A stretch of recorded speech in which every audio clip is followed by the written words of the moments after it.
There were months of silence, days where the field stood empty, where the pads lay untouched, and where Sundays felt hollow.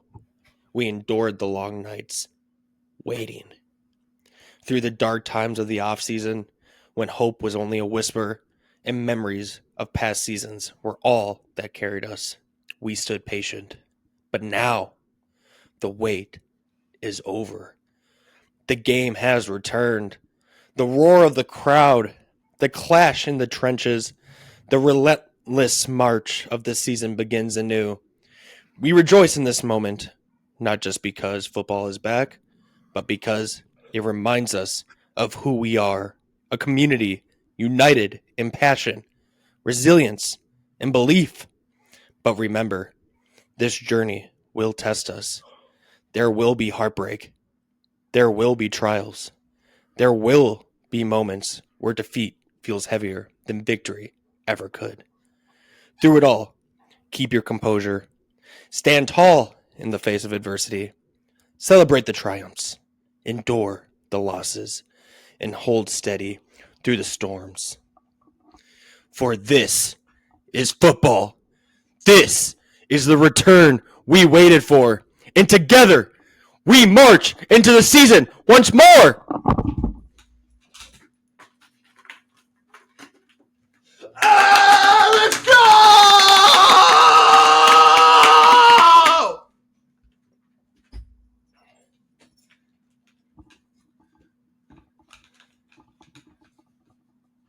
Okay. I'm back. You're crying. That's how good it was, right?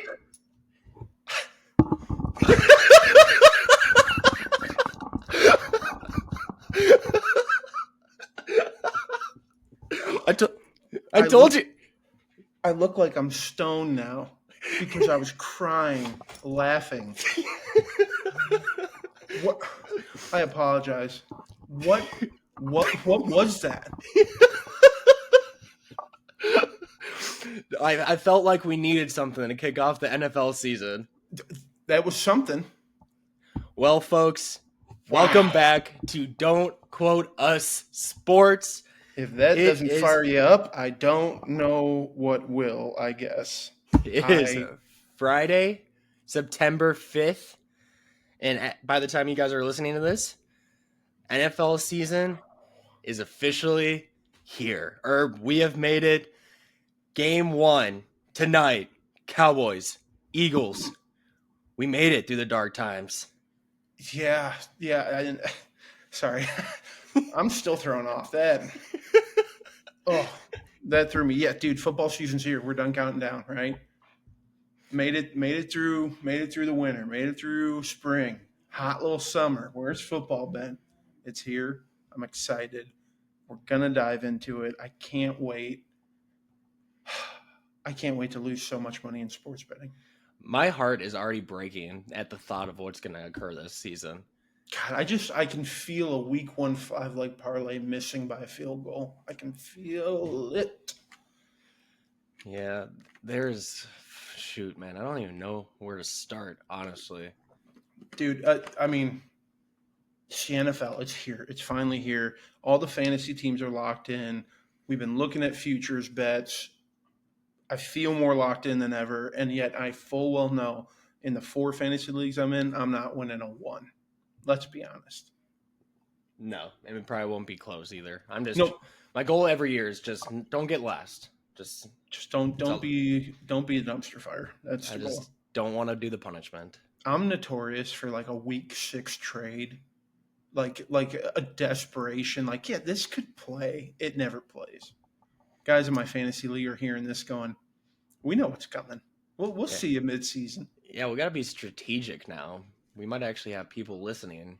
Yeah, and that should come with a disclaimer that do not follow our sports bets. No, I'm talking about the people in our fantasy. Oh, I don't care about that.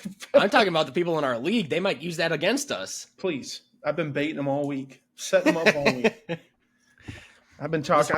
Listen, you think my fantasy sleepers were my fantasy sleepers? I don't think so. No, they were though. But no, dude, let's dive into some football. I mean, if you'd like to, unless there's something else you'd like to talk about. But I feel like this is it. This is the Don't Quote Us Sports NFL Kickoff episode. Yeah, I'm ready. But I don't want to just dive into these games, okay? Because I think you and I are both big time who's going to win what at the end of the year. Yeah, let's not be rash. Let's not No. be rash. We waited this long. We can wait a little bit longer. Yeah. So what I want to talk about is these futures picks, predicting who's going to take home the hardware at the end of the year, whether it's the MVP, the Coach of the Year, the Super Bowl. We got to call our shot, huh? I would like to, and listen, we're going to hold ourselves accountable here. We're going to be involved with this. We are going to make sure that we own it up. Even though it's Don't Quote Us, we're going to own this. Okay? I'm writing it down. Got my pen in hand, okay? So let's start with the big one. It's MVP. I'm going to have to put my money where my mouth is, huh? It was a crazy race last year, if you remember. Mm-hmm. And guess what? The same two guys are favorited. So who is Isaiah locking in as his MVP winner? Do you want to do who your top pick is and then a dark horse? Yeah, well? Yeah. Give me that. Yeah. Give me that. Okay. Because my heart tells me and this will make more sense as we keep doing some of these picks. I have a feeling Josh Allen is going back to back. And you'll understand more in a little bit. But I feel like it's brewing. It's him or Lamar. I understand why they're both the favorites. It's it's been building in both of those cities for since 2017 when they both got drafted. And they're so close, you know. Do you think it's a tight one again? And it feels like this breakthrough for one of them is happening this season. But are you saying it's going to be a tight one again, or you think one of these guys finally separates and sets themselves apart? I think for the next foreseeable future, it's going to be close with just all these good quarterbacks that we have out there right now. Unless some dude goes out there and has a Patrick Mahomes first year season where he throws 5,000 yards and 50 plus touchdowns, I don't think we're going to have landslides anytime soon. Okay. But Josh Allen, that's your outright. That's the pick. Yep, that's what my heart tells me. But if I was to go a dark horse,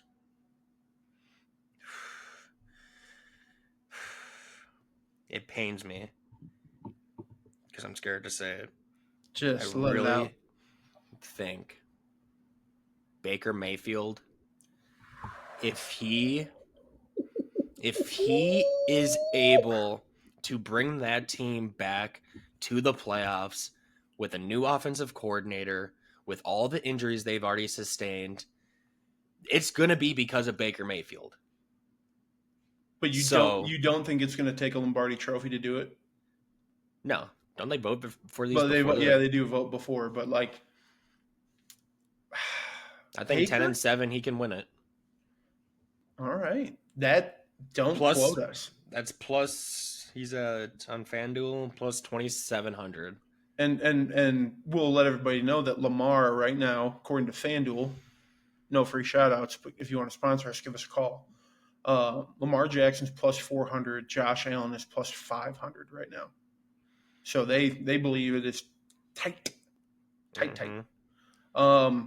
I agree. I think Josh Allen, this is his year again. I think he will separate a little bit, but again, it is Lamar and Josh, 1 and 2. Pat's going to be involved. Pat's going to Pat, right? But let me give you, and it's not really a dark horse, but who I think if somebody was going to go off that wasn't one of those two guys, it's Joe Burrow. That offense is going to explode, I think. I don't know if it'll translate to wins for him so much, but he's going to be on a average team, depending, with incredible stats. I think we're going to see, it's going to be bold, but I think we're going to be touching 5,000 yards. I think he's going to be that far north, and I think we'll be looking at somewhere around the 40 touchdown mark. Yeah, he wasn't too far off from that last season. No, which is nuts. And if he does something like that, I get Josh and the Bills will make a playoff run, but if he goes off like that, I think Joe Burrow's got to be in that conversation in a big way. Mm-hmm. All right, so that's MVP. Wait, who'd you pick as your favorite? Did you actually pick one? Josh. Yeah, Okay. I think it's Josh this year. I think it's Josh Okay. this year. And so that lends itself to the next category, which is the offensive player of the year, which some people say Saquon should have been higher up in that first category. Last year's winner of the offensive player of the year, and guess what? This year's favorite again, plus 650. So Yeah, that just seems like a donation. If you are banking, honestly, we should look it up when the last time somebody won back-to-back offensive player of the years. That wasn't a quarterback. it's been a Because I hot know for a little long minute. because I know for a long time quarterbacks would win both MVP and offensive player of the year, but now I think it's switched where MVP is typically the quarterback and they'll give credit to the best position player. Which I hate because I think Saquon definitely had a fucking argument last year for MVP. But this year, I don't. This is where I'm going to sprinkle. I'm not as confident in this pick as I was in the Josh Allen pick, but I think he has a prime opportunity to put up some absurd stats. I just don't know if the team success is going to be there. I think we're about to pick the same guy. Fuck. Does yours happen to play in ATL? No, he doesn't. Okay. I'm Thank going with God. Bijan. Bijan for offensive player of the year. Dude, the last couple of games that he played with Penix at the end of last season, he was a monster. And Penix is not going to be afraid to pass the ball, like make passes down the field, you know? But I think they are him and Drake London are about to have really good seasons, I think. I don't know how good and I don't think their defense is that good. So I think they might be chasing points more often than not. I just worry about how many weapons are on that offense and the sharing of the touches. You're right. I forgot Kyle Pitts is out there still. Listen. Oh, Kyle Pitts. We'll see. We'll see. Kyle Pitts. This is the fifth year breakout, as they all say. Yeah. What happened to the fourth and the third and the second year breakout? I mean, all of them were supposed to be coming too. Okay? So Bijan though. All right. I like that. I like the dice roll on that. The sprinkle. Who's your dark horse? See, this is where it gets tough again because I feel like the player has to be on a team that wins enough games. Like you're not giving it to a dude from a non-playoff team. Listen, none of the Saints are winning offensive player of the year. All right, it's just not happening. Yeah. If we want to go super freaky, which doesn't sound okay, there's two actually. Pause. There's two. The less freakier one, Puka Nacua. I looked at his underlying advanced stats the other day. Here we go with the stats that some calculus major made up. Go ahead. I couldn't repeat them right now, but it put into perspective like how dominant he is per route run since he's joined the league, and it's pretty absurd. That one's going to come down to if Stafford can stay healthy enough. But if we want to stay dark horse, dude, give me some Bucky Irving. That's a wild one. Listen, plus 6,000. I get it, but no, thank you. I don't want any part of that bet. I don't know if he's even going to end up being the starter by the end of it. Who knows? I like Bucky. Don't get me wrong. I'm not doubting Bucky. We just have no clue with some of these teams' running back rooms. I know for a fact that he has that running back room. For now, listen. We thought that about Rachaad White last year. Dude, Rachaad White is the stinkier than a fucking dirty diaper. That dude is going to sniff the field maybe 10% of snaps. Wow. I am not worried about Rachaad White taking diaper. Stinky doo-doo diaper. Yep, there it is. We were waiting for it. Yeah, no, I'm not on board with Bucky, but sure, plus 6,000, let's ride. Mine is going to be a running back. Mine is going to be in the same realm as Bijan. Give me Jahmyr Gibbs. Yeah, that was my second. Give me Jahmyr. Oh, I'll be honest though, the offense scares me this year. Without Ben Johnson there, I feel like there's going to be. Hey, we're in trouble. Here you go. We're in trouble. Here you go. Just run the ball. But then you also have to remember David Montgomery's there. And if That's he fine. stays healthy, He'll get his little 10-yard red zone touchdowns. Jahmyr's breaking them off for 60. That's fine. Let me break this down. So Jahmyr had 250 carries, 1,400 yards, 16 touchdowns, okay? mm-hmm. Compared to Saquon, just because he was the winner last year, he had 100 more carries, 600 more yards, and 3 less touchdowns. I think it's doable for Jahmyr. Like, I want to put money on this bad. I think Jahmyr Gibbs is about to explode. And it's I definitely think there's worse picks out there for sure. Yeah. And then my dark horse, and I don't understand why he's ranked so, or his odds are so low, but CD Lamb's at plus 2,000. That's a spicy one, but not a super scary one in my opinion. Yeah. All right, Gibbs. He knows how to put up yards. That's for sure. All right, I think you're gonna like where I'm going with this defensive rookie, or not defensive player of the year. Yeah. We talked about offense. Now we got to talk about a little defense. This is the most disrespectful category. Let me give him the top 3 odds, okay? So Micah Parsons, the newest Packer, by the way. We haven't been able to say that yet officially. Oh, yeah, and he's at plus 500. Aiden Hutchinson's at plus 750, and Myles Garrett at plus 850. Isaiah, you'll notice we're missing some names in the top 3 that I think absolutely should have been there. I think I know a couple that you're going to say. Big time. Pat Surtain. Pat Surtain for me is winning the Defensive Player of the Year. I think he's going to have double-digit interceptions. I would go as far as to say that he may break Night Train Lane's single-season interception record this year. 14 in a year. If there's somebody that can do it, I think it's Surtain, plus 3,300. Give me that all day. I just don't know if he can go back-to-back, though, is the thing. I think he can. I think that guy's a freak. He might be the best player in football. Considering he was the first cornerback to win since, who was it, Gilmore, most likely? Stephon Gilmore, yeah. Like, it doesn't happen frequently. And I feel like of all defensive positions, cornerback is the one that can see the most variability year over year, most variance in performance. Like we saw it with Sauce Gardner last season, right? Where he had his first 2 seasons in the league. He was first team All-Pro. Everybody thought he was the best cornerback in the league. And then he didn't even drop off that much last season, but everybody made it seem like the sky was falling type of thing. Yeah, no, I get it. It's just Pat Surtain, I think, is different. I like Sauce Gardner a lot, but I think Pat Surtain, there is something different. I think that kid is the second coming of Champ Bailey, and the rest of the league should watch out.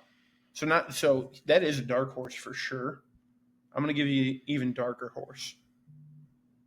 Fred Warner. I think Fred Warner is still going to ball out at a very, very high level. I think he could definitely sneak into this conversation over guys like Will Anderson. Do linebackers even win this award anymore? Hardly ever. I was going to say. That's why it's a dark horse, my friend.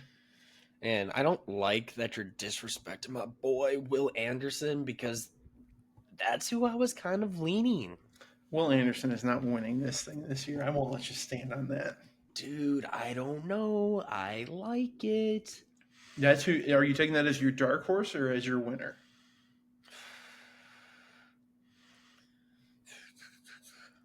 Dude, I'm split. This is crazy. But they're both dark horses.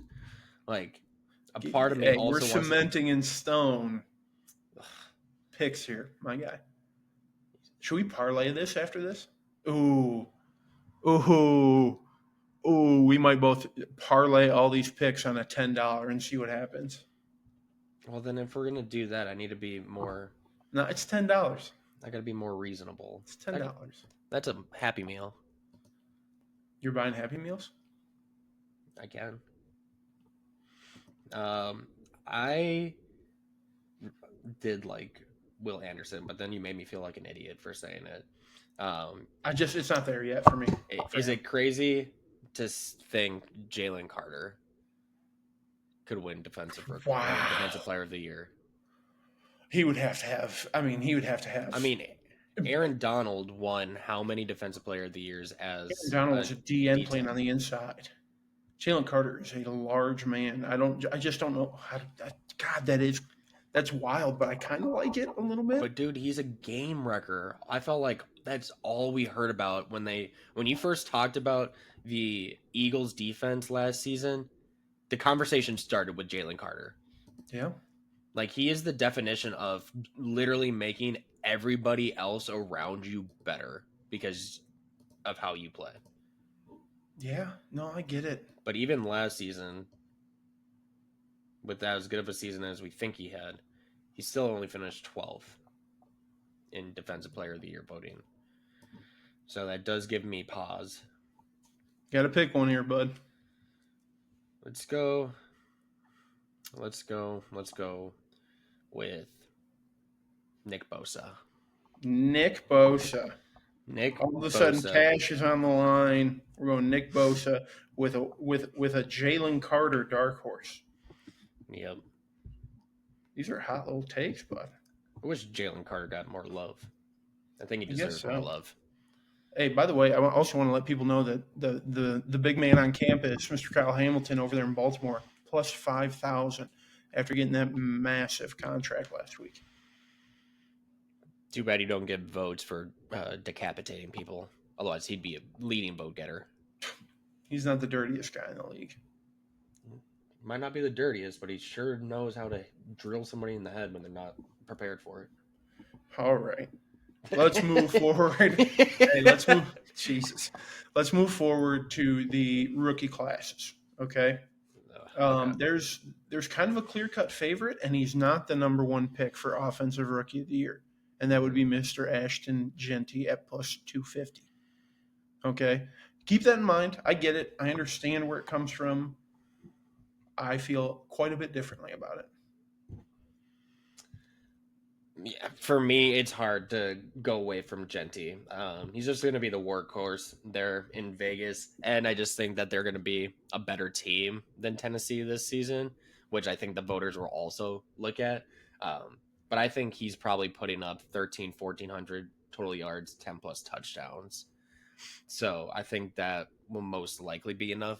But if Cam Ward goes off and they end up being better than they expect, it's going to be because of Cam Ward, because there's not a whole lot else there, to be honest, outside of Calvin Ridley and whatever you think of Tony Pollard. Easy now. Easy now. We're going to be fine. Everything's fine. Everything's going to be fine.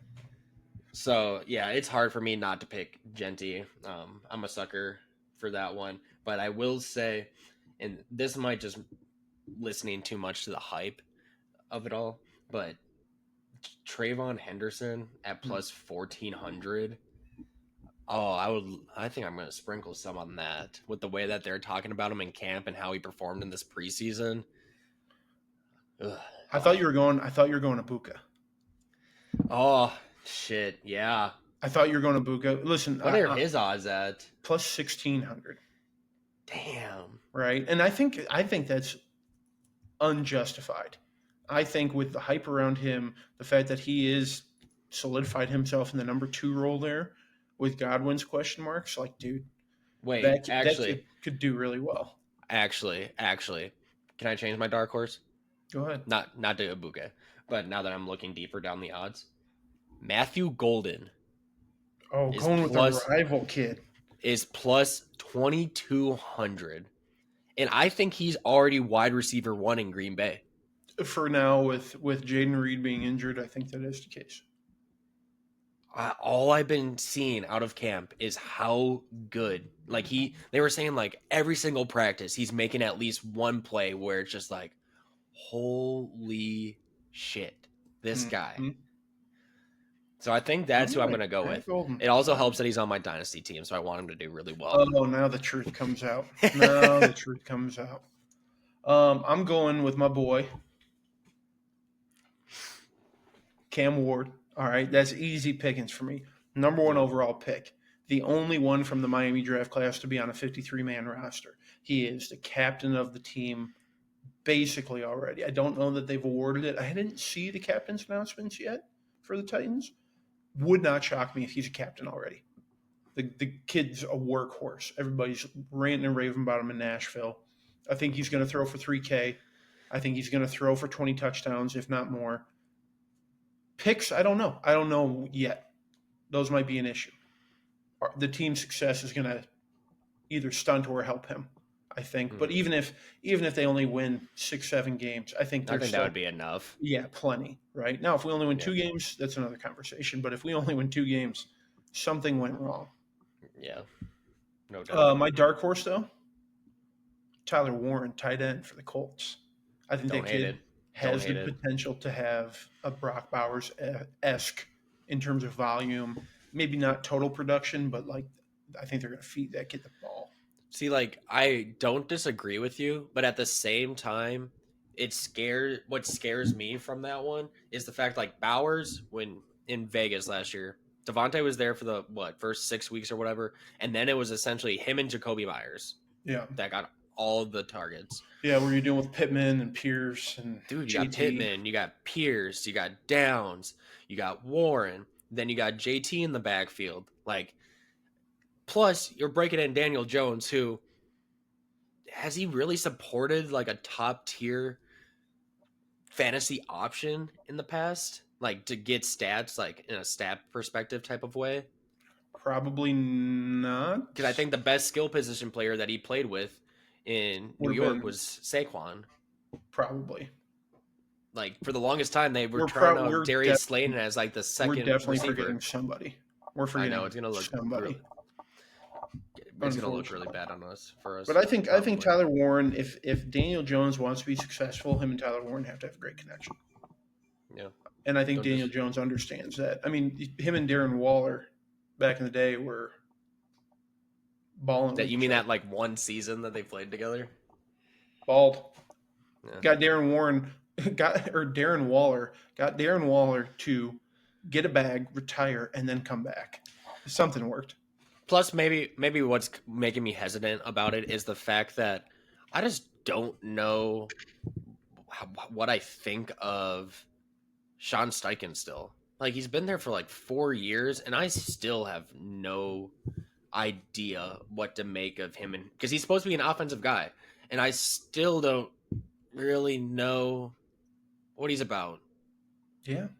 Yeah, no, I get that. And I don't think he knows what he's about yet. To be 100% honest with you, I think he's still figuring it out.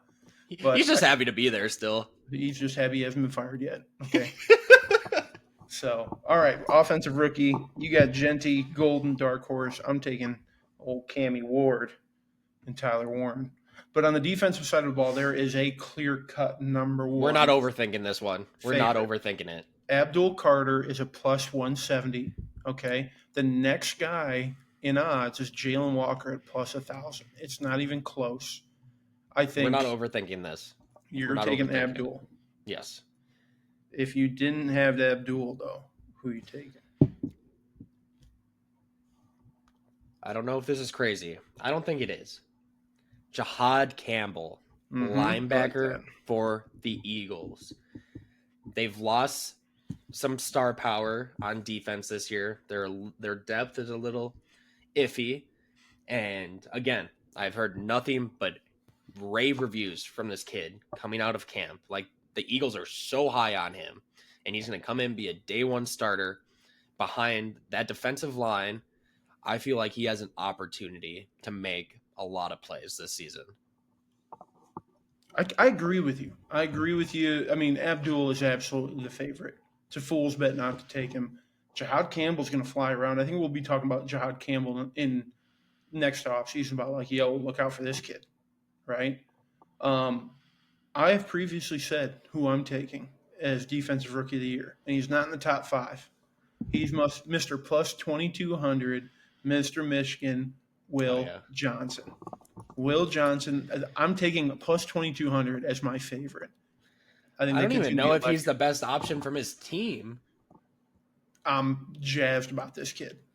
I've been hearing a lot of good things about, I think his name's Jordan Birch. He's a defensive lineman. Will Johnson, baby. Will Johnson. But here's a super dark horse. Malachi Starks, safety out of Georgia. plus 4,000. Plus 4,000. If that kid gets in playing with the Ravens, Yep. that might be wrong. Nope, it's the Ravens. It is the Ravens. Ha. I think he could get some play alongside Kyle Hamilton, and that could be a lot of fun. But that's a super dark horse on that one. Malachi Starks, he's plus 2,000 on FanDuel. You doof. Is he? He's ahead of Will Johnson? Yeah. My apologies. I wrote my notes down wrong. Well, hey, I'm still taking Will Johnson. That's a fool's bet not to, baby. Hell yeah. You know who actually might be a good dark horse, considering the Parsons trade that just happened? The DN that the Cowboys drafted. I'm not going to try and pronounce his last name. Is that the kid out of Boston College? Yeah, Donovan Azaruka. Azaruka, I think. You're right. There's not a B in it, right? Mm-hmm. It's not Azaruka. I think he could be, he's going to get every opportunity to go. I think he's like 6'4", 265, 270. Like he's a big I think he dude. was one of those combine freaks. Yeah, for sure. I like All that right. one. Rookies are done. Coach of the year was super interesting because the favorites are two new head coaches and one new head coach to a new team. If that makes a new head coach to a new team. There it is. So Ben Johnson's plus 650, brand new first time head coach. Mike Vrabel's plus 750, brand new with the Patriots, and Liam Cohen is plus 1,000. If you bet on Liam Cohen, don't talk to me. Lose my phone number. He's such a weirdo. So, I mean, some crazy, like the people you think should be up there are not. See, the way I think about Coach of the Year is I don't think about like new coaches that come in and their teams are like decent or like better than they were, right? I think of it as the coach that gets their team to perform above preseason expectations.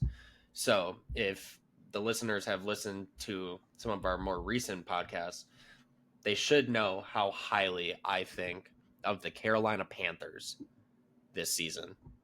And if they end up winning that division, like I think that they could, they were my pick. I think Dave Canales is a slam dunk coach of the year. I mean, where the Panthers are, you're talking about a wild card win to get that done. Again, if they just win the division, that's all it's going to take. Wow, that is. So then, who's your dark horse? I mean, that is your dark horse, one and the same. Yeah, pretty much. What are his odds? Plus 1,400. All right. The other one that could be, it's between two of them. The one that I think could be surprising or more of a dark horse, and we just talked about him. Funny enough, Sean Steichen. I think Shane Steichen. Shane Steichen. What did I say? Sean Steichen. Sorry. That's his brother. That's his brother. He's a mechanic in Brownsville, Indiana. But that division, anybody could win that division. I would not be shocked in the slightest. And if they're able to do that with Daniel Jones coming in as your starting quarterback, I think it's going to be pretty difficult to pass him up. All right. Okay. You went young. I'm going old. Oh, God. Don't say. My favorite to win it is Andy Reid because it's the Chiefs, because it's Andy Reid, because it's Patrick Mahomes, because it's the fucking Chiefs. Andy, I don't know how much more coaching Andy's got in him. Probably more than any of us think, but we are coming towards the end of times. It would not surprise me if the Chiefs have a turnaround and things start moving in the right direction and they all of a sudden find themselves in the Super Bowl again. Andy Reid can definitely win it. I just don't get, what can he do this season that would get him that Coach of the Year award that the previous however long he's been in Kansas City hasn't? Yeah, if he gets them back to the reign of terror that they were giving us. They were 15-2 last season. I know, but the true reign of terror where they are, because they were beatable. Everybody knew they were beatable. They did get lucky at times last year. I think if they dominate like they used to, and it's a clean run to the Super Bowl, I think that conversation's happening in a big way. my dark horse you're not going to like, but it goes to the expectations thing, right? If Pete Carroll can turn around whatever has been, I know you don't like him, but if he can turn that around and if he can take them to the playoffs, not win, but take them to the playoffs, he's going to have a legitimate case for Coach of the Year. Given where they were, and if they make the playoffs, you're going to be hard pressed to not give it to Pete Carroll. Good thing we're not going to have to worry about that one. Probably not. God, I fucking hate him. Well, I really don't hate him. I just think it's really stupid that he decided to come back to coach. Oh, dude, I mean, he took the Seahawks from kind of this downtrodden kind of, we just won a Super Bowl not too long ago. We're in this weird limbo, and took him to the moon, man. I think I had seen a stat. He's been an NFL coach, I think, like 16 seasons or something like that. He's only had a losing record, surprisingly, 4 times. Yeah, he's a good coach, man. I know, I get the age thing. He's a good coach. Yeah, we'll see. Hey, we got to talk about this last category. It's the reason that they play. And that is, I thought it was scripted, you said. Well, at times. It's all in what you believe in and which Reddit feed you're on.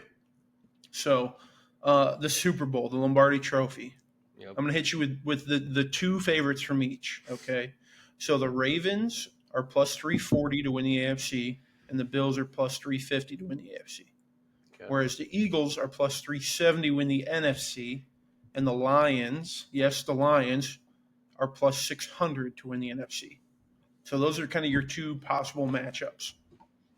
Or I guess 4 possible matchups. 3, whatever it is. Okay. This goes back to the first pick I gave. With Josh Allen being MVP, I think this is the year Buffalo breaks through. And if they don't do it this year, I just don't know when it's going to happen at this point. I feel like every single offseason for the last 4 years, this is the year. This is the year. They're knocking on the door, blah, blah, blah. You know, like, I feel like it's coming. Like, this is the season that I'm banking on it. And then from the NFC, this is where it gets a little bit trickier because unless your quarterback is Tom Brady, you don't, or Patrick Mahomes, your teams don't typically go back to a Super Bowl back to back. You know, so although the Eagles are easily the favorite in the NFC to make it, I'm hard pressed to pick them to go back, especially when you take into account like with the NFC East, it's still a fact that the last year's division winner has not won the next year. They haven't had a repeat division winner since like 2004 or something like that. So if that holds true this year, now you're a road team throughout the playoffs. You don't get the home field advantage. Makes it more difficult, right? But then at the same time, you got the Lions you would think are the next logical pick. That also hurts me because I'm really scared of them losing their coordinators. I think that's going to be a pain point for them. But then the Packers, I feel like they have way too high at 1,200, plus 1,200. I have not seen enough from them to be like, yeah, that Parsons move was the move that got them to the Super Bowl, or is going to get them a Super Bowl. So they seem to think that is. Hey, different. You know something though? I had saw something. You know how old Jordan Love's going to be this season? 27. 27. You know when Aaron Rodgers won his Super Bowl with the 27. Packers? You know when Brett Favre won his Super Bowl with the Packers? 27. Oh. Well, I mean, you're going to sit here and say it? No, let me hear those. No. Let me hear those dirty little words come out of your mouth. Fuck no. I would never say it. I mean, listen. There's an argument to be had. There is certainly an argument to be had for the Packers going to the Super Bowl, and I think Detroit Lions. Lions. That's such a scared little pick. But I will say, if there was a Super Bowl matchup that I would be so excited for, it would be the city of Buffalo against the city of Detroit. Both of those fan bases have gone through so much pain and misery over their lifetimes. It would be nice to see one of them win. Yeah. Yeah, and we're diving into the NFC North here in a little bit, so I don't want to go too much into what the Lions got going on. I agree with you, though. That would be awesome. Two blue-collar cities going head-to-head. Mm-hmm. I will agree with you on the Bills. I think this is the Bills' year to go. It's almost like if they don't, what has it all been for?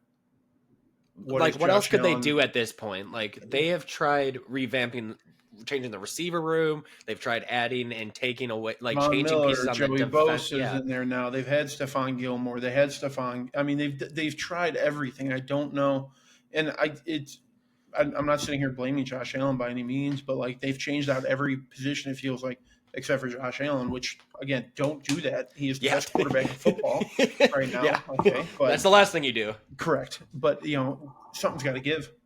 Yeah, Something definitely. has to give up there. See, I still think Sean McDermott may be more likely to get fired than everybody assumes, because like we've been talking about now, since he's been there, they've been way better than they were the 2 decades previous, since the Super Bowl runs in the 90s, right? But at this point, if he hasn't gotten them over the hump yet, he's probably not going to get them over the hump ever. And it sucks to say, because I think we both think he's a phenomenal football coach. Yes, without a doubt. Something has to change. Something has to break. If you're that confident with the rest of your roster, that's the only guy left. Yeah, and I think this year, as opposed to previous years, I think the receiver room's down a little bit, but I think they're putting money into that defense, hoping, hey, we know Josh can score. Let's try to limit the points on the other side of this thing. So I'm taking the Bills to come out of the AFC. I don't know if I'm picking them to win it. I mean, I hope they do. I think that would be great for the league. But I think their competition that I think is going to make it there, which you're going to like, because you've already said their quarterback's name today. I think the Buffalo Bills are going to take on the Tampa Bay Buccaneers in the Super Bowl this year. Sneaky boy. I agree with you. I didn't want to dive into the Baker thing because I had this one buckled up. They are plus 2,000. Sorry, plus 1,300 to come out of the NFC, and to win it, they are plus 2,700. I'm not sitting here saying they're going to win it, okay, but I agree with you in a big way. Baker is special. I know it doesn't translate to Super Bowls and playoff wins. Baker's something special. I'm going to die on that hill. They have built that offense up as best they can. The injuries, they can't do much about that, right? Mm-hmm. The defense is improving. I'm taking the Buccaneers to go to the Super Bowl this year. Where's it being played this year? We know? We know, right? Where's Super Bowl? Oh, yeah, we know. I just don't know off the top of my head. But I don't hate the pick. I feel like the NFC is kind of a toss-up at this moment. Like, people want to say the Eagles are the clear-cut favorite to get there. But again, I just don't think that they will repeat. They were one of the healthiest teams last season. That is usually not the case the following season. If Hurts has to miss a couple games, if Barkley has to miss a couple games, I'm not saying it will get ugly by any means. I think they're a playoff team regardless. I just don't know if they'll have it at the end, be healthy enough at the end of this season to make another run forward. I could see them dropping a game in the NFC Championship. Yeah, just a what the hell happened kind of game. Yeah. Oh, so my overall, if we're doing overall winners, I'm going Buffalo. If it's between Buffalo and Detroit, I'm picking Buffalo. I'll ride with you on Buffalo. I think we're both Josh Allen stans at this point. Mm-hmm. We hope the best for that team. Does anybody hate the Buffalo Bills, like the Patriots fans and Jets? That's a good question. I am not the expert on that one. I can do a little. I think it's probably hard to hate a Bills fan, huh? I can probably do some research. We'll have to look into that.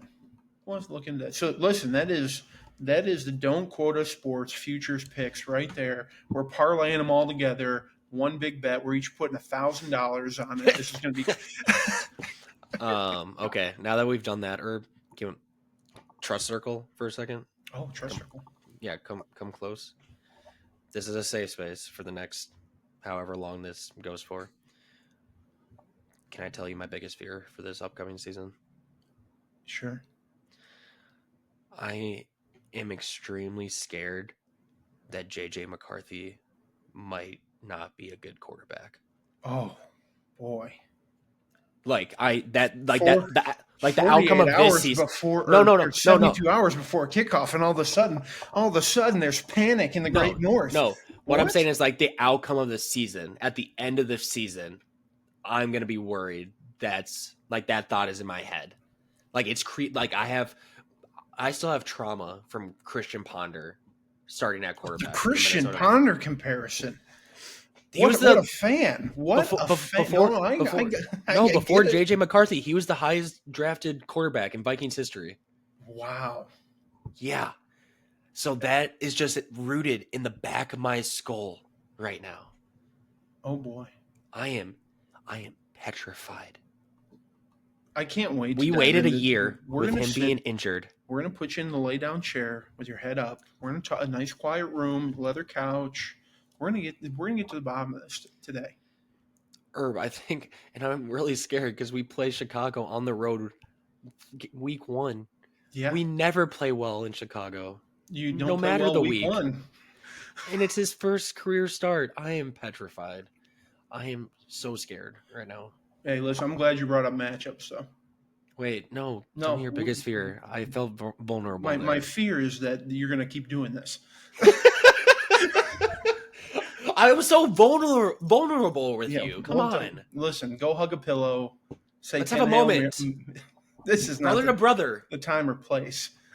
This is not the time or place. Well, you should have told me that before I laid my fears out there for the internet to hear. Well, I hope you're bashful now. I'm bashful. But you did mention the matchups. It's kickoff. Let's talk about the games. Yeah. Let's talk about these games that we got. And we're starting off with what? I was going to ask where you want to start at. With Thursday Night Football, baby. We got to. Thursday Night Football. But here's what I want to say about this opening week as a whole before getting to Thursday Night Football is what a lineup of games to open up. I don't know if there's ever been this many divisional games week 1. I like it. I like it a lot. It's crazy to see. There's also, listen, and you said I think it's scripted. But the schedule is definitely... you told me it was scripted. I've said it a time or two. I don't want to believe it's scripted. But the schedule is certainly scripted because they definitely fed narratives in this one. And we're going to talk about some of those games, but they fed narratives in this one. Mm-hmm. All right. So buckle up, strap in. Thursday Night Football kickoff against the Dallas Cowboys against the Philadelphia Eagles. Opening game, division rivalry. Let me hit you with the betting odds right now, just so you know where this game is projected to go. Yep. Eagles are moneyline favorites, minus 410. Cowboys are plus 320. This over-under is a little high for a week 1 opening night game at 48.5. I think that's the highest of the week. Second highest of the weekend. And the spread is Eagles minus 8.5. Big questions in this game. Is Saquon going to Saquon? Us fantasy owners are wondering. Mm-hmm. Is Dak going to struggle, or is he going to come out swinging? And what does this Cowboys defense look like? Micah Parsons is gone. You've got a new nose tackle in Kenny Clark, who's been there for about 3 days. He's probably going to be on a limited snap count today. And you know who else is? Is Diggs. They've already come out and said that he's on a pitch count tonight. Oh, yeah. So while you've got Bland out there missing Diggs, missing whatever that pass rush used to be, and now Kenny Clark, who's going to kind of be feeling his way through that defense. What do you got tonight? Because I don't know what to make of this game. Okay, I'll be honest. When I first initially saw this line, I immediately jumped. Dallas plus 8.5. I feel, to me personally, you love it. And I'll do the research here in a second once you start going into years. For it being week 1, a divisional game, how frequently do you see divisional games that are quote unquote blowouts, 10 plus points, which is what this would require, essentially, pretty much in most cases. It is. I feel like it is quite rare. So I don't know. Like you said, you make good points with Dallas's defense, but I also think Philadelphia has just as many questions on defense. Like their secondary is a big But question see, mark right now. I think there's so much depth on both sides of the Eagles, right? That if we're battling injuries, next man up, and the next man's a pretty good fucking football player. You know what I mean? Whereas Dallas's depth is dangerous this year, especially after moving on from the guys that they did in the offseason and then Parsons. Dude, the problem is you're going to let Jalen Hurts set up back there. Who else is going to go after the quarterback now? You don't have it. DeMarcus Lawrence is in Seattle. You don't have a pass rush. That's going to be tough. And then you think about, the Eagles have some injuries on the O-line that they're dealing with right now, right? But Saquon's still Saquon. If Saquon gets loose, dude, I had this vision earlier today. Eagles get the ball first drive on the 25, and Saquon busts it out to the other 30. Opening rip. And just an immediate deflating of any energy and ego that the Cowboys had. I could see that happening real easy, man. I don't know that I agree with you. I don't think it's going to be a blowout. I don't know. Okay, are you ready? Hit me. The stat was underdogs of 6.5 points or more since 2006, so 19 seasons. They're 49-27 against the spread. But has the spread ever met Dak Prescott? It's a great question. So here's what I'm going to do. Here's what I'm going to do for this game. 34-20 Eagles minus 8.5. I'll take it. Ooh, I agree with you. I think there's a good chance it's not a blowout, but if everything's supposed to happen in Saquon Barkley, AJ Brown, Devonta Smith, Jalen Hurts, they could run away with this thing. So yeah, give me the Eagles minus 8.5, 34-20 final. Prop bet I want to throw out there that I think is literally free money at this point, with those concerns that I mentioned about the Philadelphia secondary. George Pickens' line is set at like 55.5 right now. At what? 55.5. Hammer the over. I'm hammering the over on that one. That feels like free money to me. That's silly. Hammer that over. Super silly. And then another good one, Herb, that could be interesting, especially if you think the Eagles are going to run away with this game potentially. Dak Prescott over 36.5 pass attempts. Yeah, I mean, if you look at their running back room, they're going to have to throw the ball. Exactly. You know what they're going to do, though? They're going to come out, they're going to run on first, they're going to run on second, dump off on third, maybe get to first, maybe punt. Watch them do that foolishness and just kind of baby us into the offense. You know what I mean? Their running back room is not good. It's not in a good spot. No, not at all. I do like that.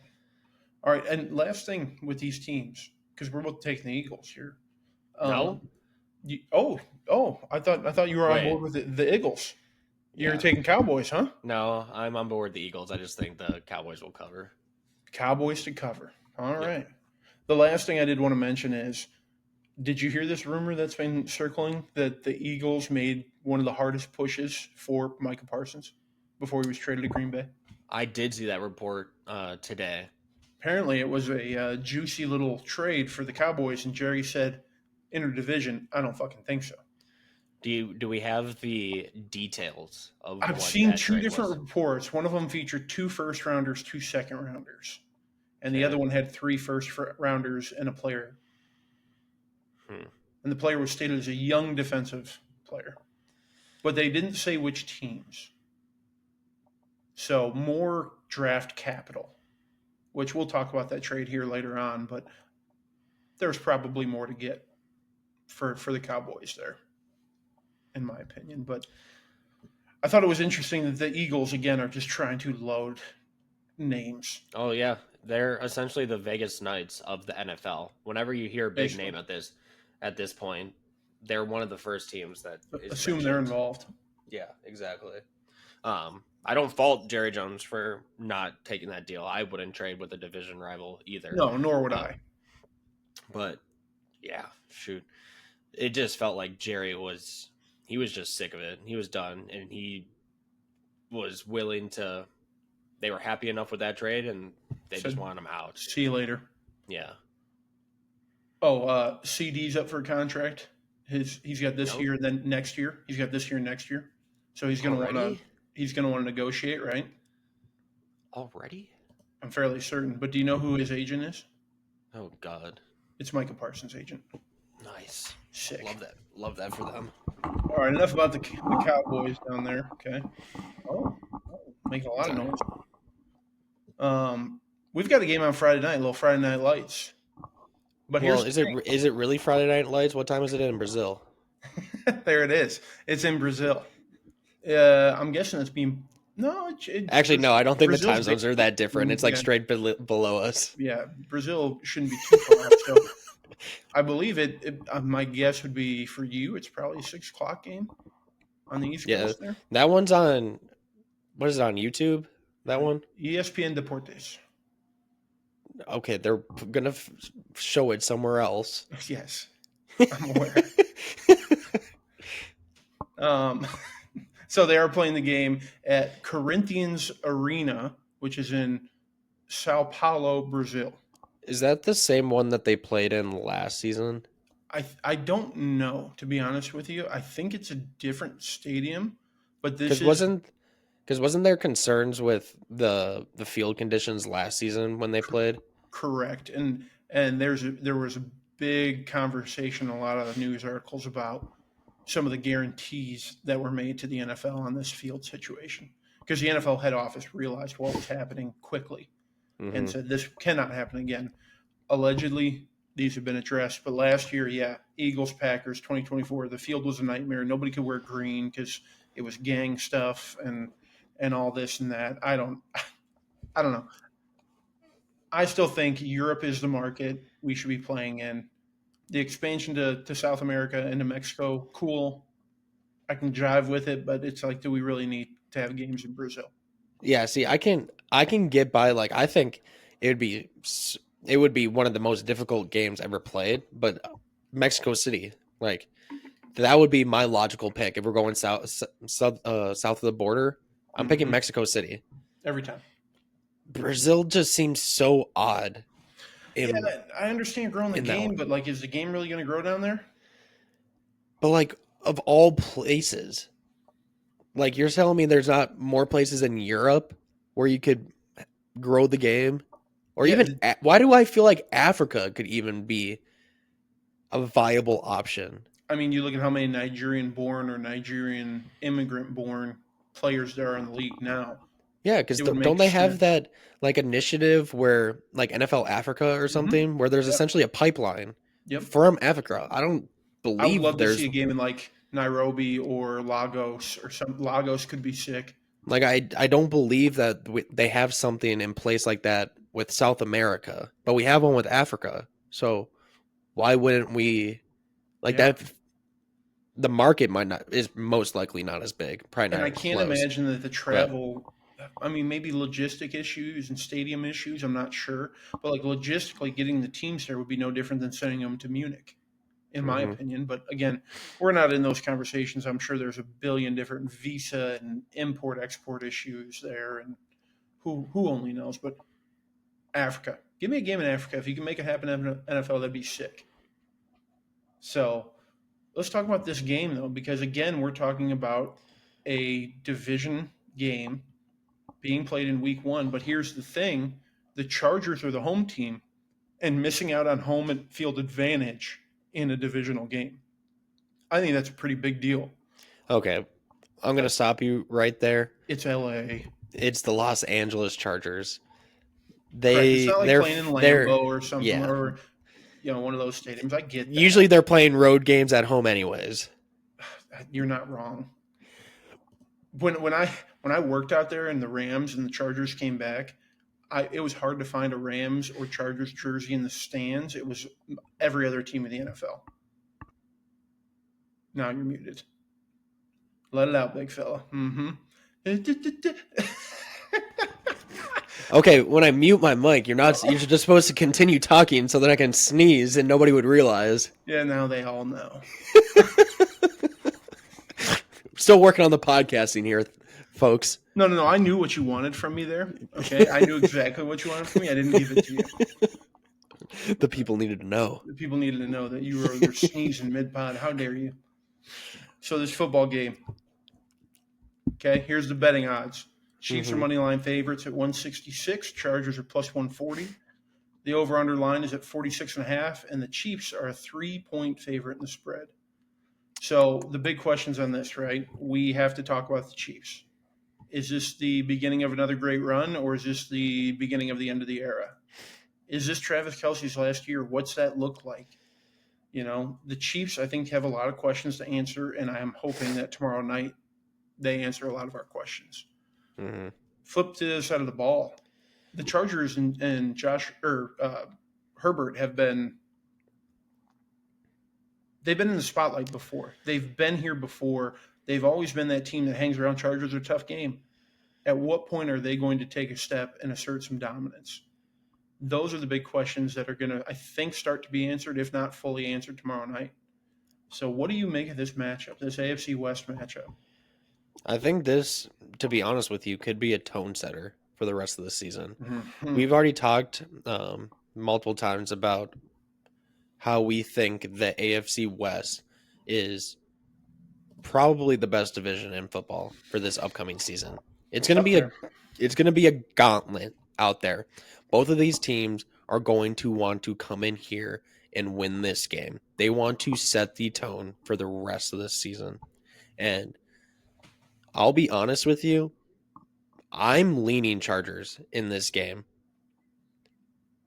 And I couldn't really tell you a rhyme or reason as to why I feel that way, especially with all the concerns that the Chargers have on the offensive line right now. And I know how much they're going to want to run the ball, so that is quite concerning. But the Chiefs I'm not as high on, I think, is probably what's leading me to this pick. I feel like there's going to be some sort of regression. I just don't know where it will be. I feel like it will be in some of these divisional games that they've essentially owned this division for the last, 8-10 years, whatever it's been. So I think of all games, fans might not travel as well for this one. It will still probably most likely be a majority Chiefs fans in that stadium. But the Chargers, I'm a huge Harbaugh fan. I think the team likes playing for him. He knows exactly what he wants to do. So, with that being said, my pick is Chargers money line. Chargers money line at plus 140. Mm-hmm. I'm going the opposite of you, and I think you alluded to some of them. The injuries on the O-line. You're leaning on Najee Harris, which nobody knows. I don't know if we're leaning on Najee Harris. And then you've got a rookie running back who is going against one of, if not the best D-lines in football, with Chris Jones and George Karlaftis. I mean, that front seven are no joke for the Chiefs. Don't overlook them whatsoever. I don't think it's going to be a blowout. I think the Chiefs are going in all business. The two games last year, 17-10 Chiefs and 19-17 Chiefs. These teams play close games. So it's going to come down to it. Most potentially could come down to just who has the ball last in all reality. Very well could. Very, very well could. I think this is going to come down to the Chiefs know how to win in extreme adverse situations. Andy Reid's got them right. I'm not knocking Harbaugh. I'm not knocking Jay Herbo down there, but it's still Patrick Mahomes' first game in Brazil, So while I'm taking the Chiefs to win, I'm taking the under. Okay. I don't hate that, especially after I just looked at these scores from last season. Mm-hmm. That makes sense. But the other thing, now that I think about it, that also gives me pause when we talk about the Chiefs, you have to remember Rashee Rice suspended for this game. Travis Kelce's another year older. Obviously, they have Xavier Worthy there. He says he's locked in this year. Yep, they have Xavier Worthy. But we saw them struggle passing the ball with these guys last season. And now you're putting in a rookie left tackle and then moving your rookie from last season, so it's his second year now, to a position, right? Yeah, to a position that he has never played before. To cover for Joe Thuney. Yeah. You have him slotting in at left guard. So his blind side is completely new with no real NFL experience. And I feel like that could get exploited. Good news is Chargers really don't have a pass rush anymore. Yeah, unless, depending on how you feel about Khalil Mack. You know, I mean, if the Chargers play that right, Khalil's going to eat Josh Simmons' lunch. Is Josh Simmons there? Yeah. Josh Simmons there. Could very well eat his lunch. But I think the Chiefs are still the Chiefs, man. I think they're going to run the ball well. Expect them to run the ball very well tomorrow night. Really? I think so. I think they want to get Pacheco going early. I think they realized that they couldn't run the ball last year, and that hurt them in a huge way. So I think there's an emphasis on let's get Pacheco the ball in good spots. Let's get, unfortunately, Kareem Hunt involved in the correct spots.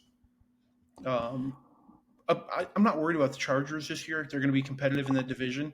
I think I took them third in the division, but maybe making the playoffs still.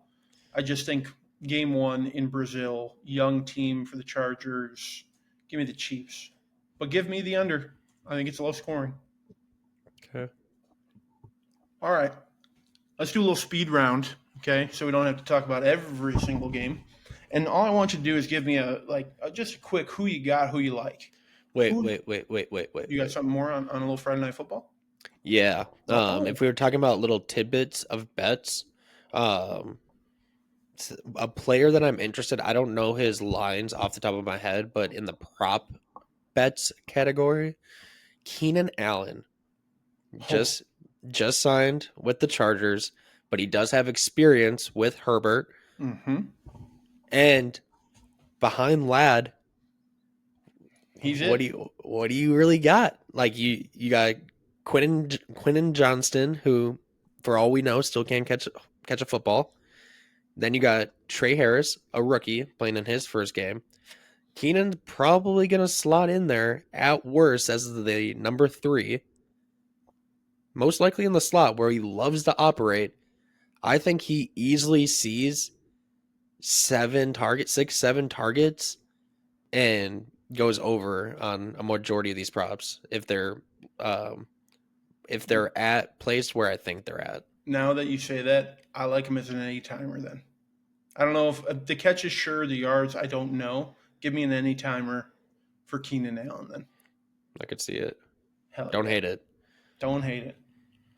All right, so the who you got, who you like, okay? Definitely give me a winner on who you're taking. Give me a player you might like, or maybe a bet you're drooling over in these games, okay? First game up, and this is one of these story writing headlines. Aaron Rodgers goes back to New York City with the Steelers to play the former Steelers quarterback Justin Fields and the New York Jets. Line right now has Steelers 2.5, minus 2.5, and the over-under's at 38.5. Who you got, who you like? Man, if they didn't have that storyline going for them, this would be easily the worst game. It still might be the worst game. The only reason it made the list was because of that storyline. That's the only reason. Like, it is gross. Gross. Gun to head, if I had to make a pick, I'm taking Steelers.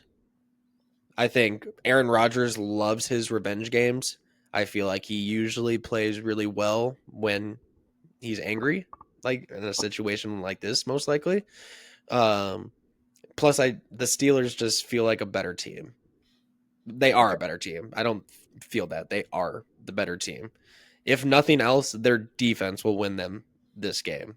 The Jets' offense may just question mark. It's a huge question mark. It may just be anemic. Could be. I've got a little faith in Justin Fields, but definitely could be. What? Give me an oddball bet you got there on that one. Give me an any timer. Give me something big. Braylon Allen. Touchdown. All right. Anytime touchdown. I am taking the Steelers by a touchdown. Okay. I think Aaron Rodgers is going to go in there with some vengeance. I think we're going to see a flash Aaron Rodgers where we go, oh shit, is he back? He's probably not, but these are the type of games that he thrives in. I think him and DK are going to go nuts with each other. Okay, pause. I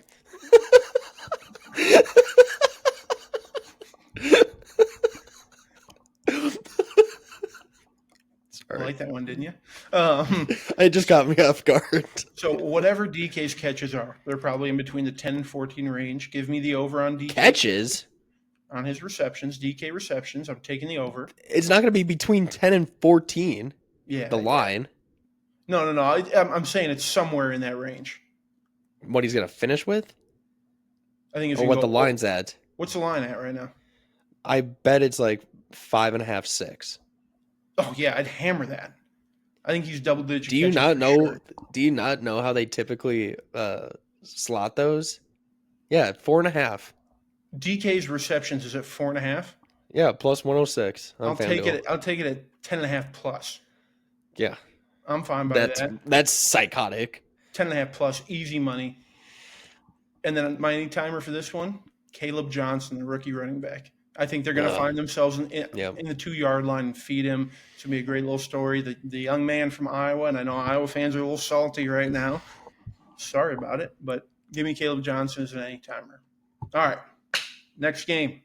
Okay, I think this one's going to be fun because of how young these teams or one of these teams are and what I just said about one of these teams. So Tampa Bay Buccaneers travel to Atlanta to play the Atlanta Falcons. It is Michael Penix's home opener.